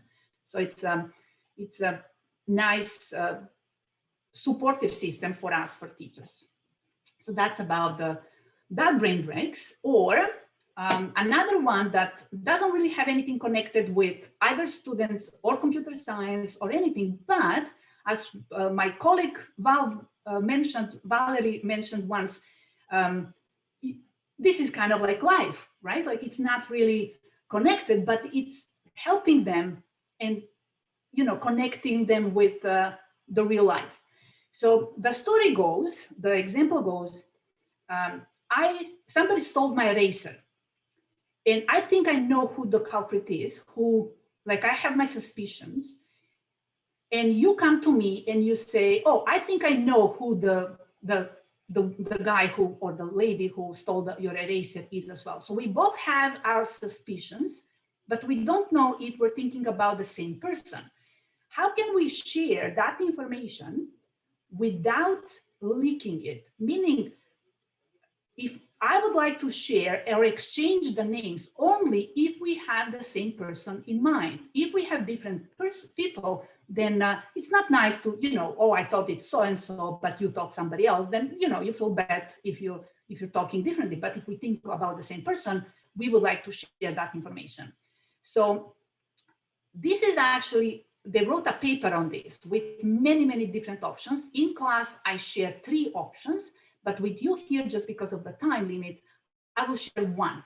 So one option, how we can see if we're talking about the same person is, I take my computer and I change my login name with the name of my person, Johnny.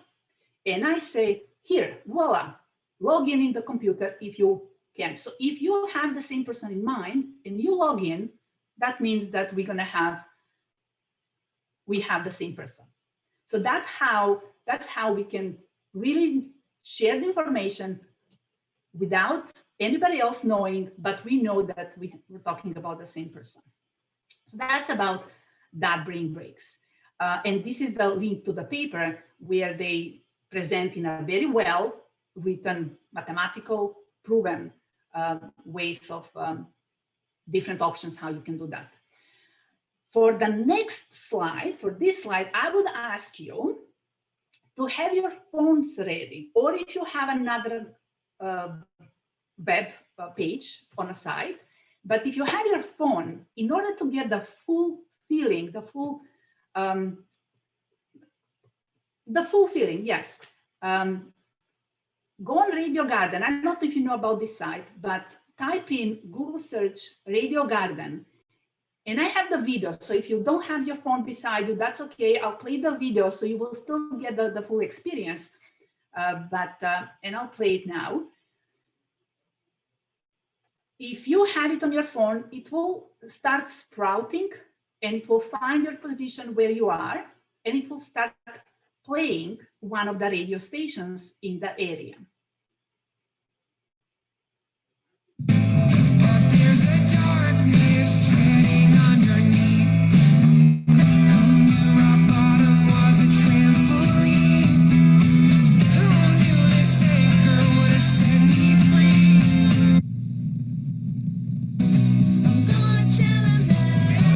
So I'll play the video behind as well. And if you're playing on your phone, you can, go from one country to another.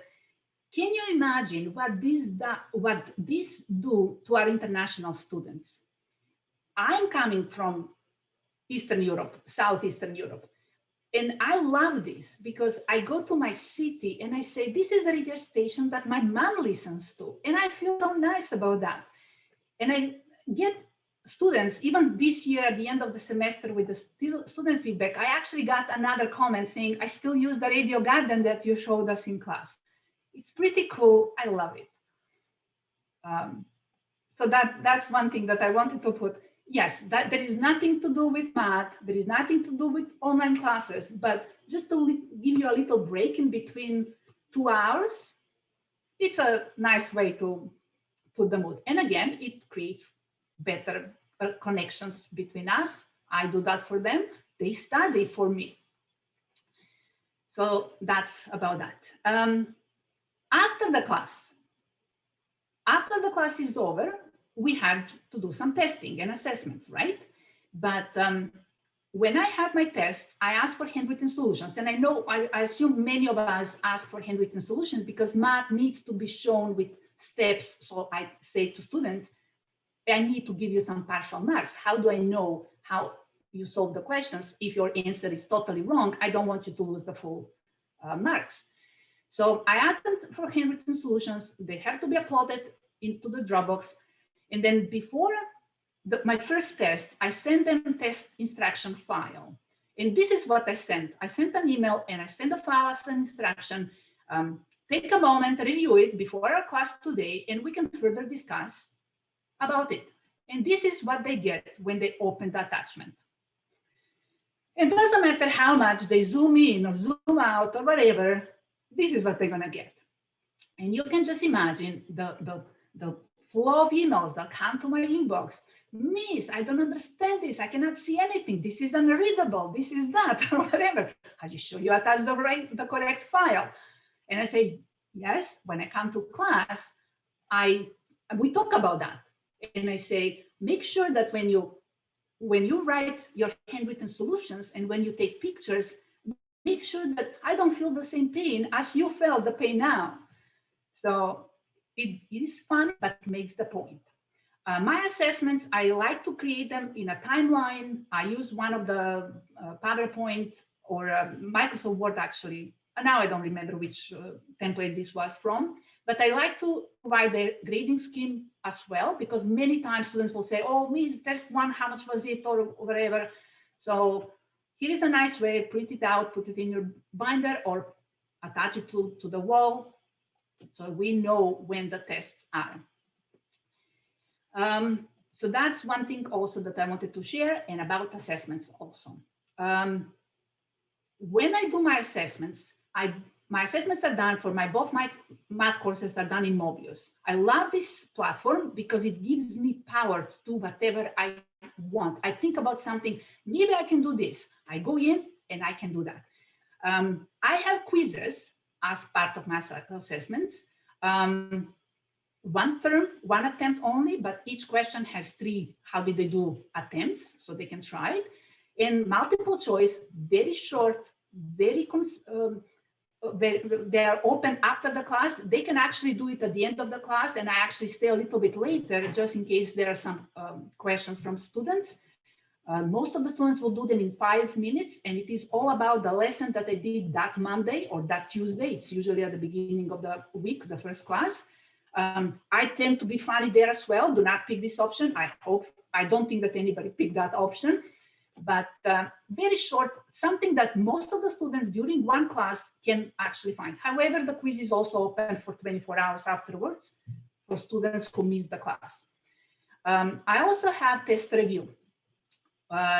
When I have students attempting or going in a course, like you open the course from day one, you open an assignment, the first thing that students do is go right away to the assignment. If it's multiple attempts, they'll right away start it. They'll do it, they'll try it, just to see how much they know from before. So I like to take that very, very seriously. I open the assignment and very early, and I say, try it. When you see how much you don't know, it will guide you to say, okay, now I have to do the work as well. I communicate the results as well. After every test, I create a histogram and I show where everybody is, and I make point of what were the common mistakes for that test. So make sure that you don't do it, especially if I have a final exam. And I also have test reviews. Again, they're in my platform. And this time, this year, I thought about, because students always ask, is this going to be on the test? Is this going to be on the test? So I'm saying, okay, let's try a different way. I'm going to create a review. So this test review, for example, came with 40 questions. And I say, you do the question. At the bottom of the question, rate in order of preference and your understanding. How much do you want this question to be on the actual test?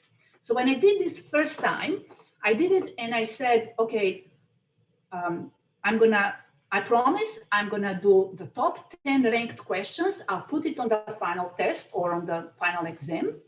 And I'll add my 5 just to make sure that all the material is covered, or if they choose all the easy questions, I'm gonna put 5 harder questions. So everything is balanced. When I did this first time, I thought, I didn't know that I can actually rank the questions per part of a question, because I can rank the questions, how many students, which question was solved by so many students. But, and then I went in and I manually, because I promised I'm gonna take the 10 ranked top 10 questions, I went manually. I suffered a little bit, but I promised I'm gonna do it. And I took the questions out. And then I said, maybe the platform, maybe Mobius knows how to do it. So I sent an email to the team support, and I thinking, oh, they're going to return, they're going to say, no, unfortunately, we cannot do that. They returned the email and they said, yes, we can, and this is how you do it. I was really, really impressed that you can actually rank questions per part of the question. That was pretty, it saved me big deal, because that time I had way more students for that course, for the test review. They can rank if they like it. They can have 5 stars. If they don't like it, they can pick 1 star, and everything goes back to for my information.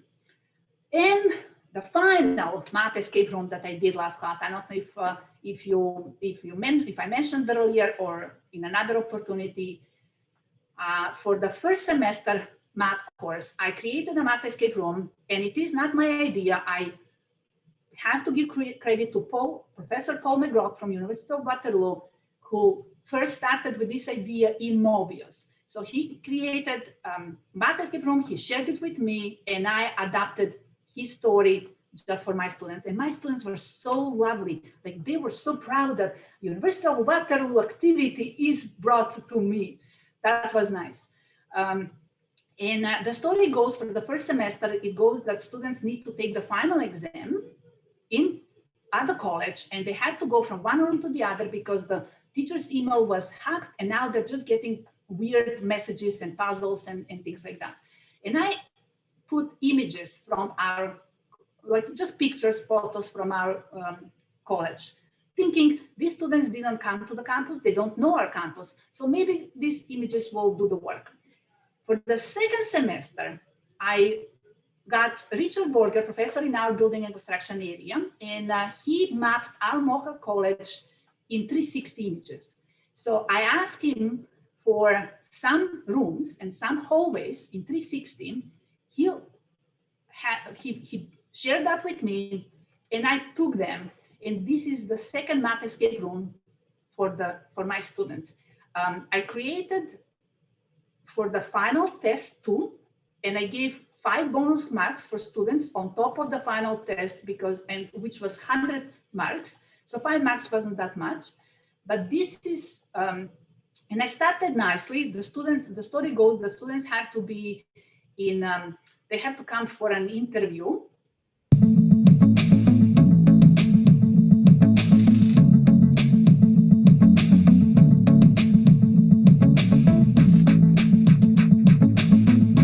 And again, I'll let the video play behind. They have to come for an interview because they got an interview position for Google Research Labs. However, they have to solve math questions. And I think that I went a little bit too hard with this math escape room. I find that when I was doing the math escape room, for each image, I was creating, bringing a math question, but then overall, I found that it was a little bit taking too long to do it. However, I did have students who did perfectly for both escape rooms as well. So as you can see, the video plays behind, and they're all math questions. I teach probability and statistics for that part of the course. They have to come, people who are from Mocha College or who came to Mocha College before. They can see that, they can recognize the hallways. And it's a nice story accompanying the whole activity. They have to solve the questions. The images are brought in this website, Tingling. And I have to give credit to Seneca College, because by attending their one professional development session, storytelling, I was introduced to Tingling, where you bring your 360 image and you put all these little question marks or play button or 1 or 2 or different icons and associate them with a question. One thing that I wasn't able to do in the 360 image, I couldn't do a randomization. So I used Mobius to do the randomization in some of the images, and so because every student should be able to get a different question, right? Or even if you repeat the math escape room, you can have different randomized numbers. I tried to be funny, like this answer was supposed to be written in ACDC form. So the letter B question wasn't needed even to be answered. If they need a hint, there is a button for hint, there is a penalty associated with a hint, then they have, like for example, this question has attempt 1 of 5. So they have 5 attempts. And again, there is a penalty for each incorrect attempt as well.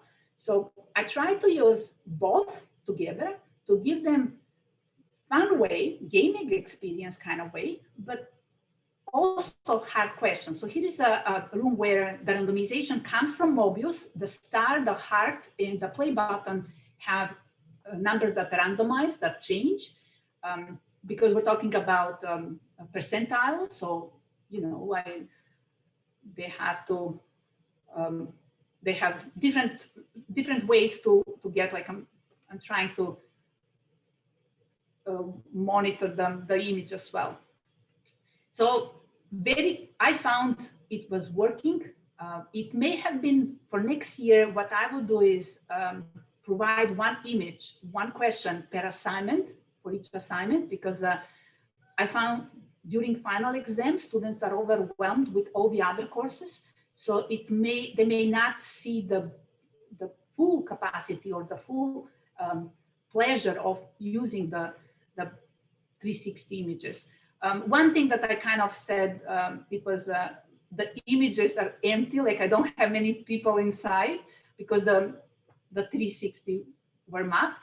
And I recently found out that you can actually get 360 image from Google View Street app on your phone. I tried that in my living room. but I had to try it again because the stitching didn't go well that much. So before going forward with that, I have to investigate a little bit more on how properly to use, or maybe get the 360 camera and go anywhere else and do, instead of classrooms, maybe we can do anything else. But I found that students with these 360 images went a little bit more came closer to the college, because this is something that I did for them.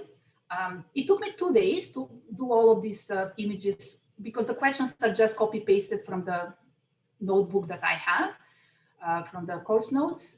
But we needed maybe 2 days to do the, if you get in the zone, to do the images and things like that. So that's my cherry on the top for the Math Escape Room. And at the end, I want to share a little bit, something that I did a couple of days ago. You know how we have course feedback from the courses at the end. So I was playing with word cloud, and we've seen those word clouds online, right? Where you put all the comments, and the most frequent comment is the highest or the biggest one in the cloud, and you can choose, do you want to have it on the top or in the middle? So I kind of said, what if I take my course feedback? And I went in my course feedback at the end, and I took students' comments. I deleted the questions, but I just took their saying, copy pasted, and I put it in the word cloud. Somehow the word cloud knew to drop the connective words like to, in, and whatever. And it just focused, I assume it focused on the actual bigger words. And I asked, put the most common, most frequent word in the middle. This is what I got from one of my courses. I taught 2 courses this winter. This is one of my courses, and this is my second course. And I was surprised that the most frequent from students' comments, this is only copy paste from them, nothing else. Students came to be the most frequent word. It's all about students. Even the students are about students. I love this. I put the word cloud that I used for this, creating these images at the bottom. Cool way, right? It's all about students. At the end, our time is finite as teachers. I hope you can focus on a couple of things and say, this is what I'm going to do, and continue with that. I was lucky that I got the time that I was able to, yes, we have many things, we hear many things, but I took them upon and I acted upon them. Ideas come in strangest ways. What I started last summer, I said, what is something that everybody has beside you? And I bet you have it beside you at the moment, Post-it notes. So I'll write my idea. I watch a movie, I talk with a friend, I drive a car, maybe no Post-it notes while driving a car, but you get something, you hear, or you say, this is something that maybe I can bring in my class. I put it on a Post-it note, and I put a Bristol board on the wall in my room, and I started putting Post-it notes on the wall. I thought I'm going to be able, by the end of the summer last year, I will be able to go through them and pick something that I can work on. Summer went into fall into winter. Just 2 weeks ago, I started going through them. However, my one Bristol board became 3 Bristol boards, all with ideas, strategies. I hear things, whatever. But now they're not on the wall, they are in folders. So now if I need something that I can work, I'm doing a test or an assessment. I'm going to my assessment folder and I'm gonna pick an idea and I'm gonna work with that idea. Second thing that I would like to add, surround yourself with colleagues that inspire you, with people with open mind that will be there for you to you can exchange ideas. And now that we're being online, we're a little bit isolated, and we may miss people, seeing them at the college. But I found that I was most productive this past year just because I was able to focus on the group of faculty members that I was able to work productively with them as well. And I hope I did that for my students as well. I'm math, therefore I am. This is something that I kind of try to, when I mentioned the cartel earlier, and I'm borrowing his, I think, therefore I am, but I'm saying I'm math, therefore I am. And the third thing that I want to mention is add your own self-care to any to-do list that you do, because we have to be good to ourselves first. And then and only then we can be good to our students as well. I'm very thankful for your attention. We'll pass on to the questions. Before we do that, these are my books that inspired me this past year. Like Cheating Lesson came last summer and I was not able to let that book down. Maybe because of that book, I decided not to use proctoring in my classes. I found that the more I focus on students who are cheating, I do bad to the students who are good students who don't want to cheat. They just want to learn the material. So I decided to focus on the kids who are learning the material. And I know we have the other portion. I just try to minimize that portion. There are two links there for bookoutlet.ca. I actually am jealous to my colleague, John Kezis from Mohawk, who actually visited that store in person. But that bookoutlet.ca, every time that I have that I hear or I find a book, I first go there because it is, the books are new, but they have a marker only, so they couldn't go to Chapters Indigo or somewhere else. And another website with thrift books, it's a used textbook, but again, the thrift books is USA. Books are $3, $4, $5, $6, $7. And if you have been to my office at Mohawk, you'll notice that I do need cheaper books if I want to buy them. But that will be all for me. Thank you for your time, and I really enjoyed talking about this. Frosina, thank you so much.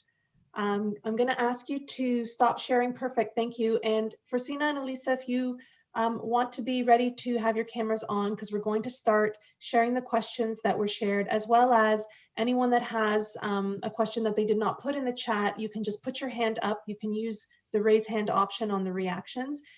Before we do that, I just have a quick question. I'm going to ask a couple of people to send me just a message privately, please. Someone is named Davis Boys. I don't know who that is. And also Laura, because I've had multiple Lauras. So I just want to keep this for our attendance, because we're going to be sending out the emails for the badges. So please, if you can just send me a little message privately through the chat so I can make sure I have the right people. And we will move on to our Q&A now. I'll ask Derek to facilitate that. Elisa and Frosina, again, thank you so much, and looking forward to the discussion. Thanks, Derek. Thank you, Maria. So there were two questions that came out of the chat from Elisa's presentation. And so the first one was relating to Pear Deck from Katie.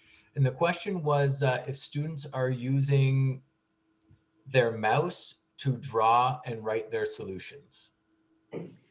So with that Pear Deck interaction, students can use your mouse. It's not ideal. So they definitely can use their mouse. There are different functions. There's a toolbar, and the toolbar has like a ruler, a draw tool. If you have a stylus, it is the absolute best. If you don't have a stylus, then the drawing is a little bit annoying. I recommend to my students to use the text tool. It's really easy. So you can click on the T, drag a box anywhere, and type. So if they can type their answers, that's good enough. And then sometimes they do use the pencil with their mouse. Students can also get into Pear Deck on their phones. So I didn't share that as well, but there's an access code. So on your phone, you also have the opportunity. So if anyone wants to use their finger to draw, they can. It's not the best for complicated stuff, but that is a possibility. Thank you. And then the next question was from Sandra, and she was just wondering if you find that it takes any longer to teach your classes online, and if you can finish a whole course in the same number of weeks online rather than when you were in person, or compared to when you were in person? I definitely think it takes longer because of all the waiting. Because if students are using the chat, like I encourage students to turn on their mics. I was like, if you're comfortable doing so, please turn on your mics, because it does speed things up when people are just using their voice. But like right now, if I had to just write this all out in the chat, I would take 10 minutes to do it, right? Like it would take more time. So I am still able to finish the course content within the semester, but it does mean that I have to be a little bit more careful about what I put into every class and how much time I spend on each section. So it is a challenge, I would say. Yeah. Awesome, thank you. I found, speaking personally, I found the same thing. I found that I didn't get through as many examples as I usually would have, and I ended up, just making videos of myself doing examples and having to post those for students so they saw more questions. All right, going over to the participants list for more questions, we have Maria. Yes, thank you. I just was wondering, and it's great that everything that you shared that you do during the class, but I'm wondering if you found that engaging the students during the class and giving them that comfort level has increased their comfort level in reaching out to you outside of the class. So, when we're normally in the classroom, there's the students that stick around after. Maybe they didn't want to engage during, they ask you the questions, you have the conversations, and you create that special rapport. They come to your office hours or whatever it is. So we don't have that availability right now. Have you found that as you've been teaching your classes and engaging them differently, that they reach out to you a little bit more, that they have a different comfort level, that they're more comfortable? I'm just curious. I have. So I definitely have. When the pandemic started, like I did asynchronous videos too. And then I personally, it was just not working for me. So I had asynchronous videos and then I said, come join me for office hours. And maybe I was just crummy at it. That's the nicest way I can say it. We're recorded. Okay, so maybe I was just not the best at setting up that system.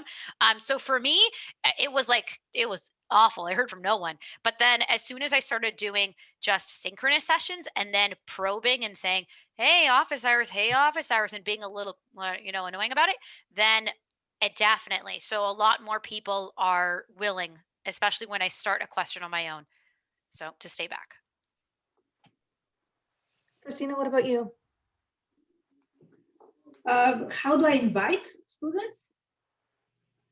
No, I'm just curious if you found that the more engaging you were with the class, did that increase their comfort level of coming to you outside of class time for even further assistance, or like they would do when we're normally in class, in-person classrooms? Yeah. I hope, like we do things that we can only hope that will resonate for students. I always try to be compassionate with them. And in the past, I was always saying, what was the main thing that the teacher needs to be for their students? And I was always saying approachable should be the key. I found with online teaching, I should be more inspirational now. Like approachable is by default. They have to feel comfortable that, and I say, like, this is your class, this is your course. Don't tell me, don't wait till the end of the semester when you have a lower mark or you fail the course. Come earlier so we can work on it. Or they sometimes I have students that approach me as a AKA mom. I'm that kind of, they see me as a second mom. And students from different other countries, they actually, in their culture, the teacher is their second mom or second father as well. So I hope I do a good job with them. But I don't, like I always say, for my students, they're students. It's okay for them to be wrong. I'm not that easygoing for my colleagues, maybe, but for students, doesn't matter if they're right and wrong. They're students. That's why they are in our classes to learn. So if they make a mistake, that's okay. That is fine. But I hope I know we're doing a great job. Just trying, we're doing that. Absolutely. Okay, thank you so much. Thank you. So going back to a couple new questions in the chat. So the next question is to Elisa from Anita about invite questions. What are your questions? Do you mean students are creating a new question with respect to the topic or raising their questions that they did not understand? So invite questions. For that, I mean mostly raising their questions. So because most of the time, so in the presentation, I was mentioning that most of the time when you go over a question, you ask, do you have any questions? And depending on how you ask it, people might be enticed or not enticed to share what they actually think. So my suggestion for that would be to at least start up and replacing that question with, what are your questions? And if you're hearing nothing, you could even pick something random about what you just did and say, how about those branches on that tree diagram? Any questions about that? And then if there's not given you anything after all of those probings, then okay, fine, move on. But by inviting questions, I mostly mean give people the opportunity to say, to feel like it's okay to ask questions. So just be open to it.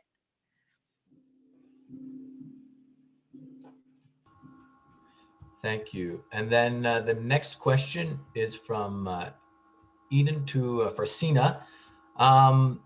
It's a question about multimedia. So I recall the teaching and learning group at our college voicing concerns about copyright restrictions when using music and video in lectures. Is this something that you have considered?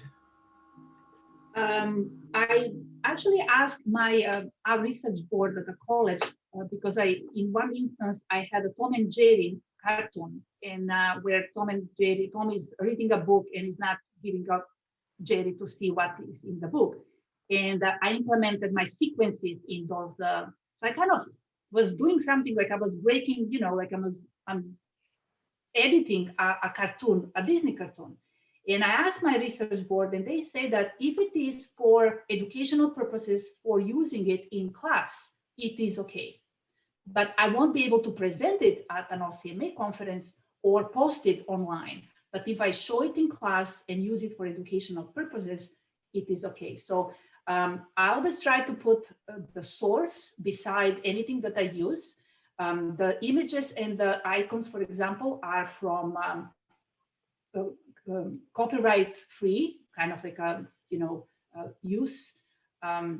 The music is from YouTube, which I put a source beside.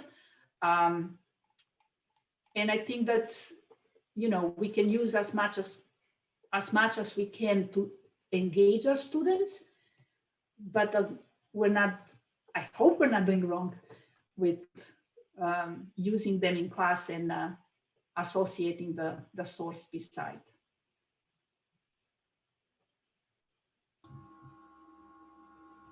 Thank you.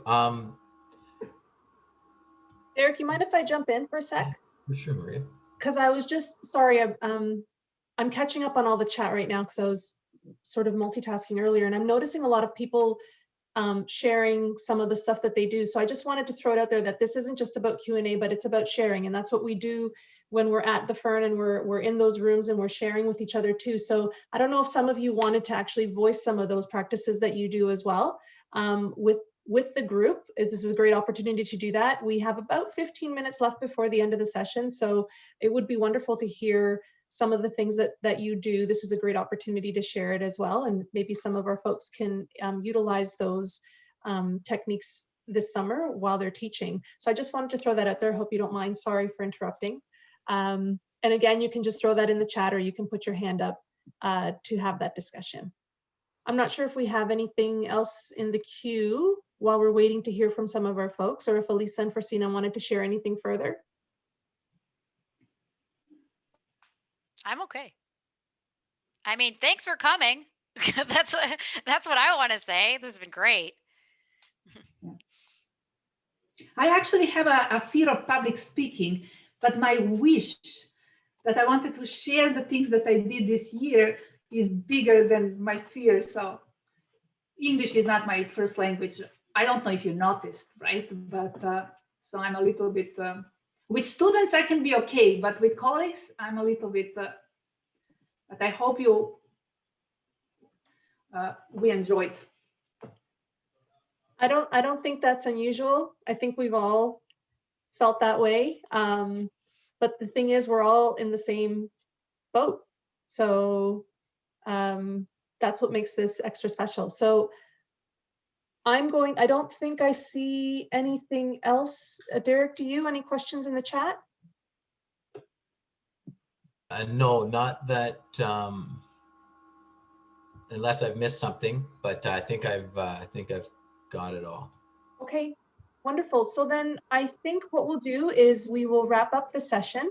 And I know I speak on behalf of everyone, and I'm already seeing the notes popping up in the chat. How thankful we are for your time, to both of you, Elisa and Frisina, today, and for sharing these best practices. And we're definitely looking forward to having these conversations in October, in person as well as hybrid. We're going to be sharing more of that information with everybody in the next couple of months as we see how things move forward. Our hope is that we will in fact have a conference in 2021, just a little later than expected, but still as amazing as always. So thank you to everyone for joining us today. We have recorded the session, so we will be posting this after next week's session as well. So please remember that next week on June 3rd, we have another session, Decolonization and Equity in Math Learning Spaces, and that's going to be presented by our colleagues from Centennial. So I will be sending out a reminder and a Zoom link for that, as we did for this one. So again, thanks everyone. Derek, thank you for facilitating the Q&A, and to the team for putting this all together. Wishing you all an amazing day. Thank you. Take care. Thanks, everyone. Thank you. Bye. Bye. Bye. Bye.